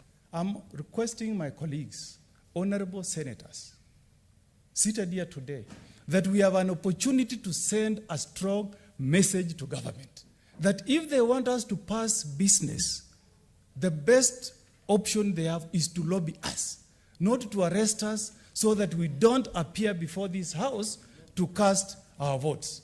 Madam Speaker, in conclusion, I support the motion by Senator Kindiki that this House must adjourn till our three colleagues, Senator Langat, Senator Lelegwe, and Senator Malala, are produced before this House. I support, Madam Speaker. Honorable Senators, I would only give Senator Yusuf Haji if he still has any word. Okay, thank you. Senators are concerned that I've ignored you, Senator Senior, but I knew you had told me that you would like to skip for now. Honorable Senators, I now would like to put the question that the debate be now adjourned. Senators, we are going to vote. And in voting,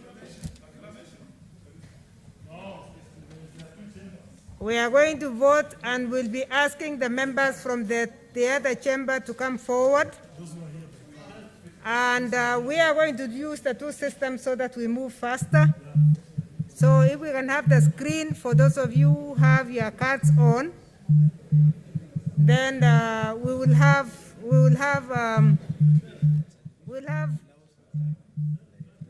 can we have the bell rang for 2 minutes?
Honorable Senators, the bell has stopped, so you can now take your seats. And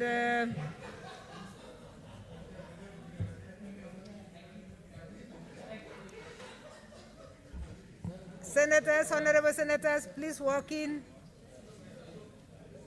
The screens are ready, so you can start to vote.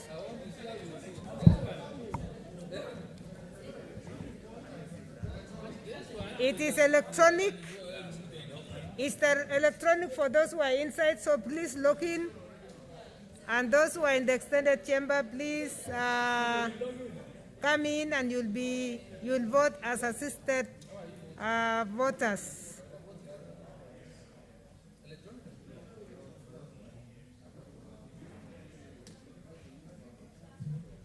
Can we start? Yeah, we can start. We may vote now.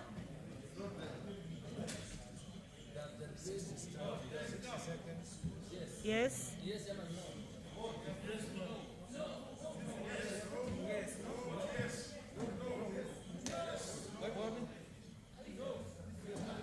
We are voting now. Vote now.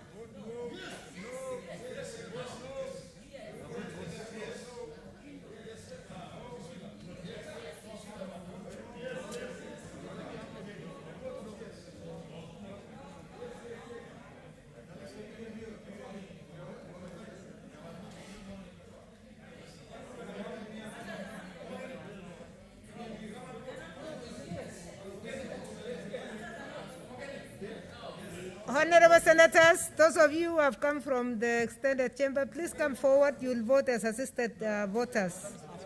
The clerks are ready for you.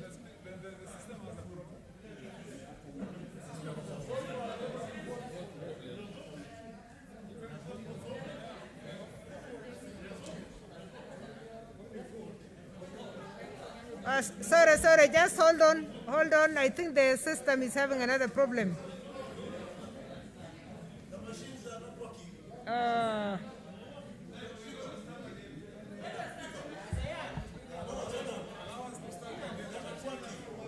Honorable Senators, yeah, please go to your seats. It's going to be very fast if we can vote electronically. That's why we allowed both systems. Yeah.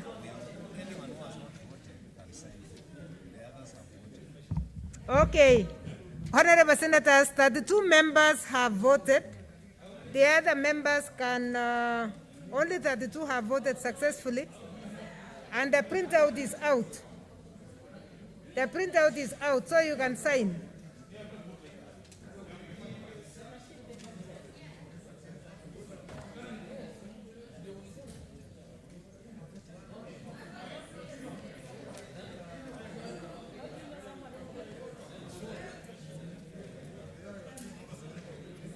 Kwamboga.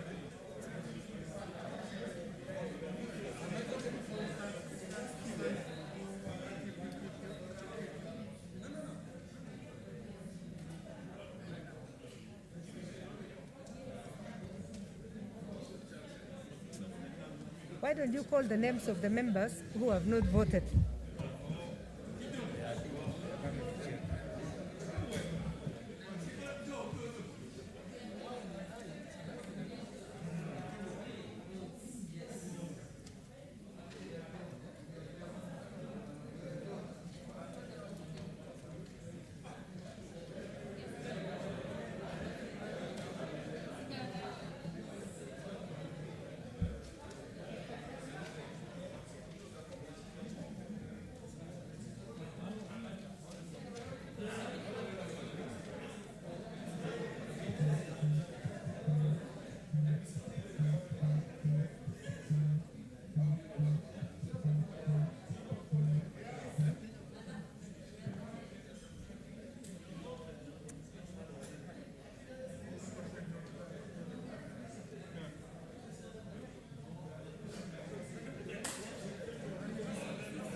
Order, members. Order, members. Please console in low tones. We have tried to use the machine. Some people have succeeded, some have not succeeded. So if you have not succeeded, please come and tick your name in front here. Yeah, some succeeded.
Honorable Senators, please observe social distancing.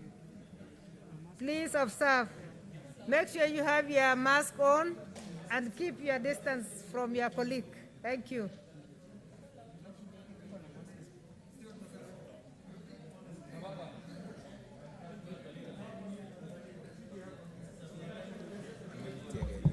Yeah.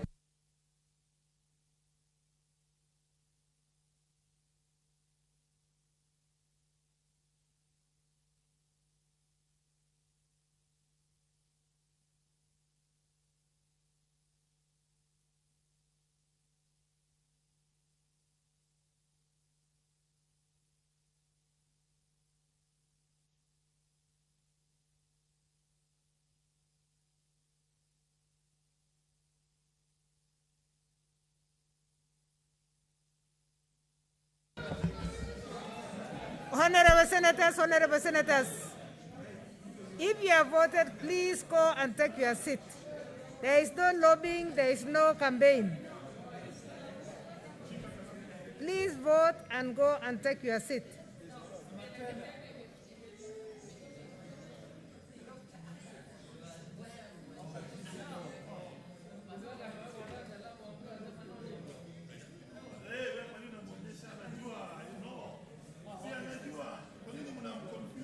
Hey, Senator.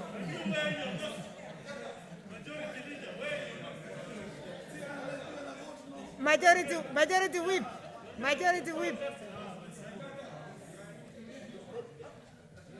Order, members.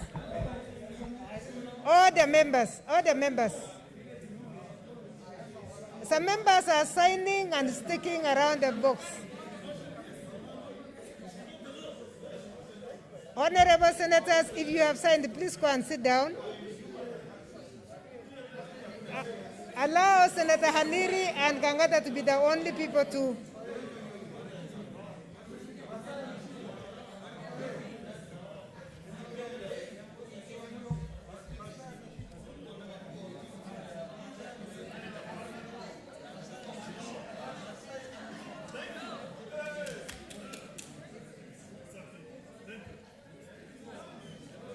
Senator Gangata, we are not doing any campaign here.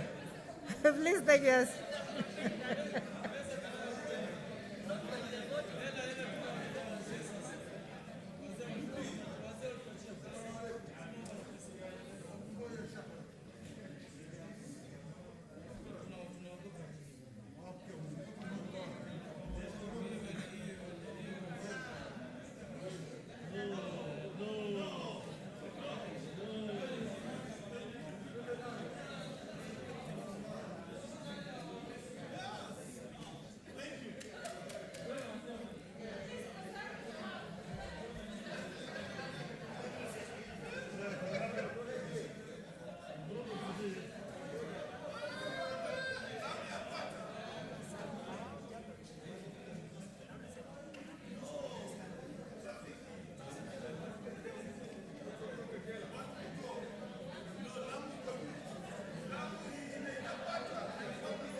Honorable Senators, order, Honorable Senators. I don't understand who is sitting here.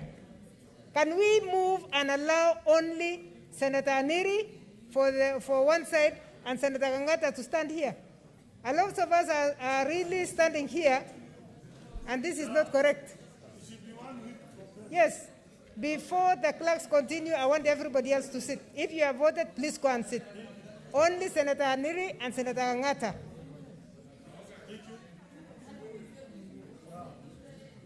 Please allow social distancing even if you're on the queue. Please, Waragura, we need you after this. I know they have not voted, but that line seems to be too congested also.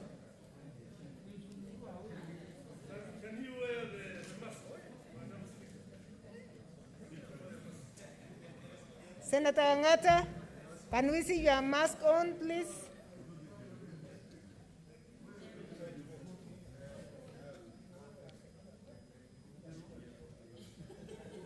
Please sit if you have voted. It helps.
Honorable Senators, I'm seeing more crowding again. Can we please disperse and give each other distance? Please, let's respect one another.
Senators, can we have only those who have not voted, please, at the front?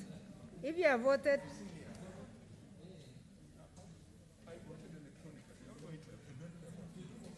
check.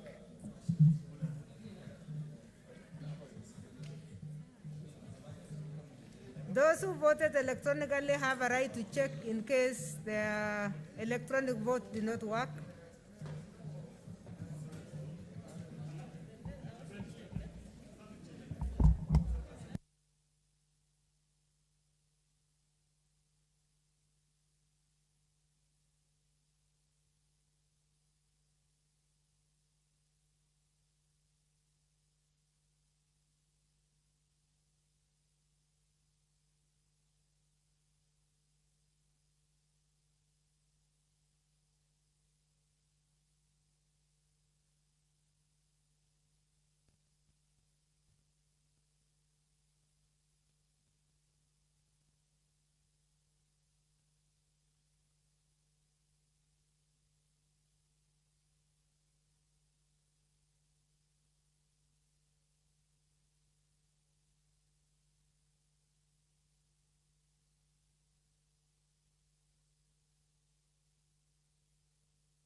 Honorable Senators, if you voted electronically, please check.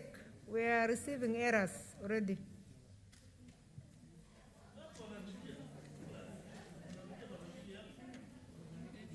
Just check.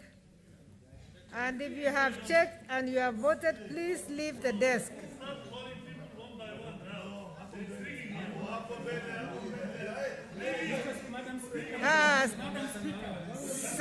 Senator Kangata, Senator Kangata.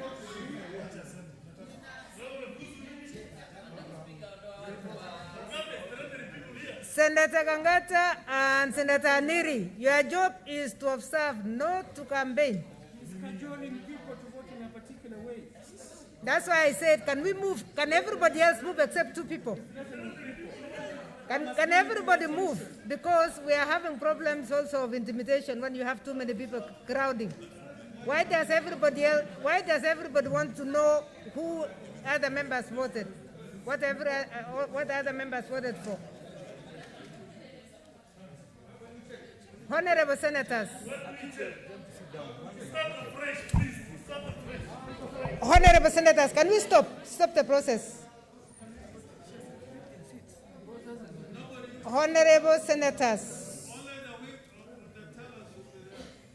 we want the tellers only 2 people. Can the rest of the senators take their seats, please?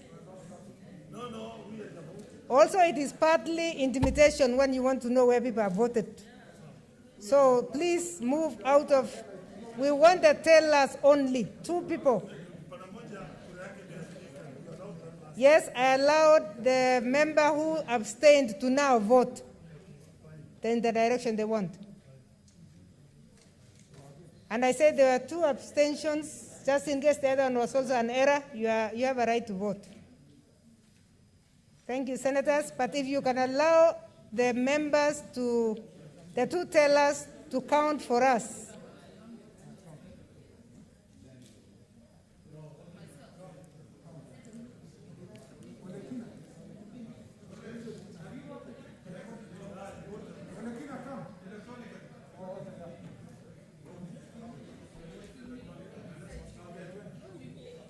Okay, can we allow the clerks and the tellers to go through?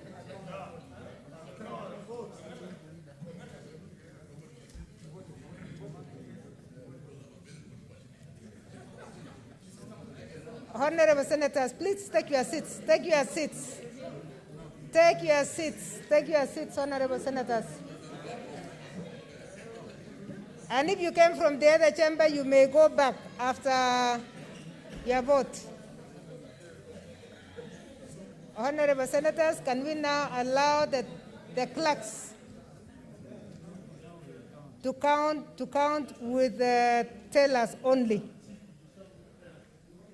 Counting? Oh.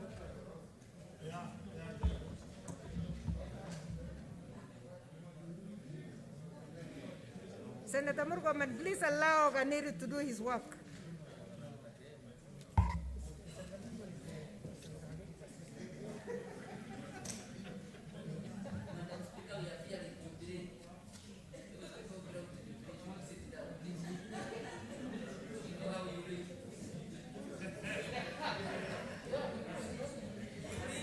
Here.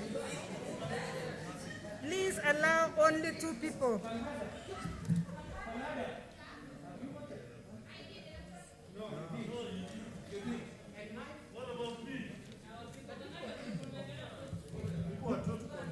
Now the clerks will call you if you are not okay. Please sit down.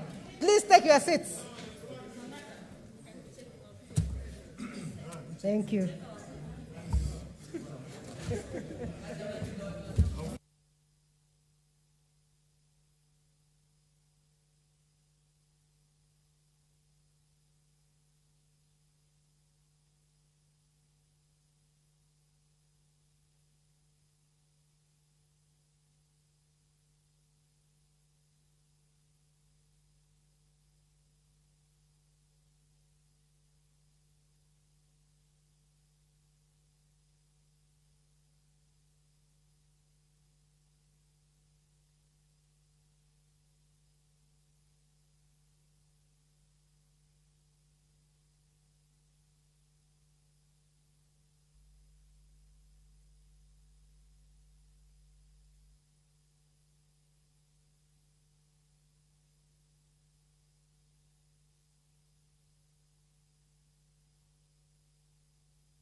There's a problem, social distancing here.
Okay, take your seats, honorable senators.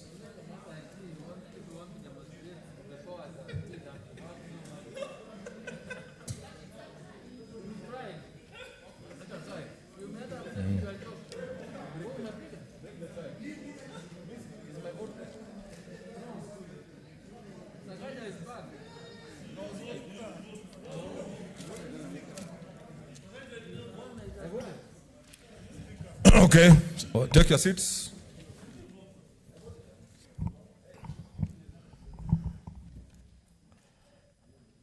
Honorable senators, these are the results. Take your seats. The ayes have 29, the noes 29, abstentions 0.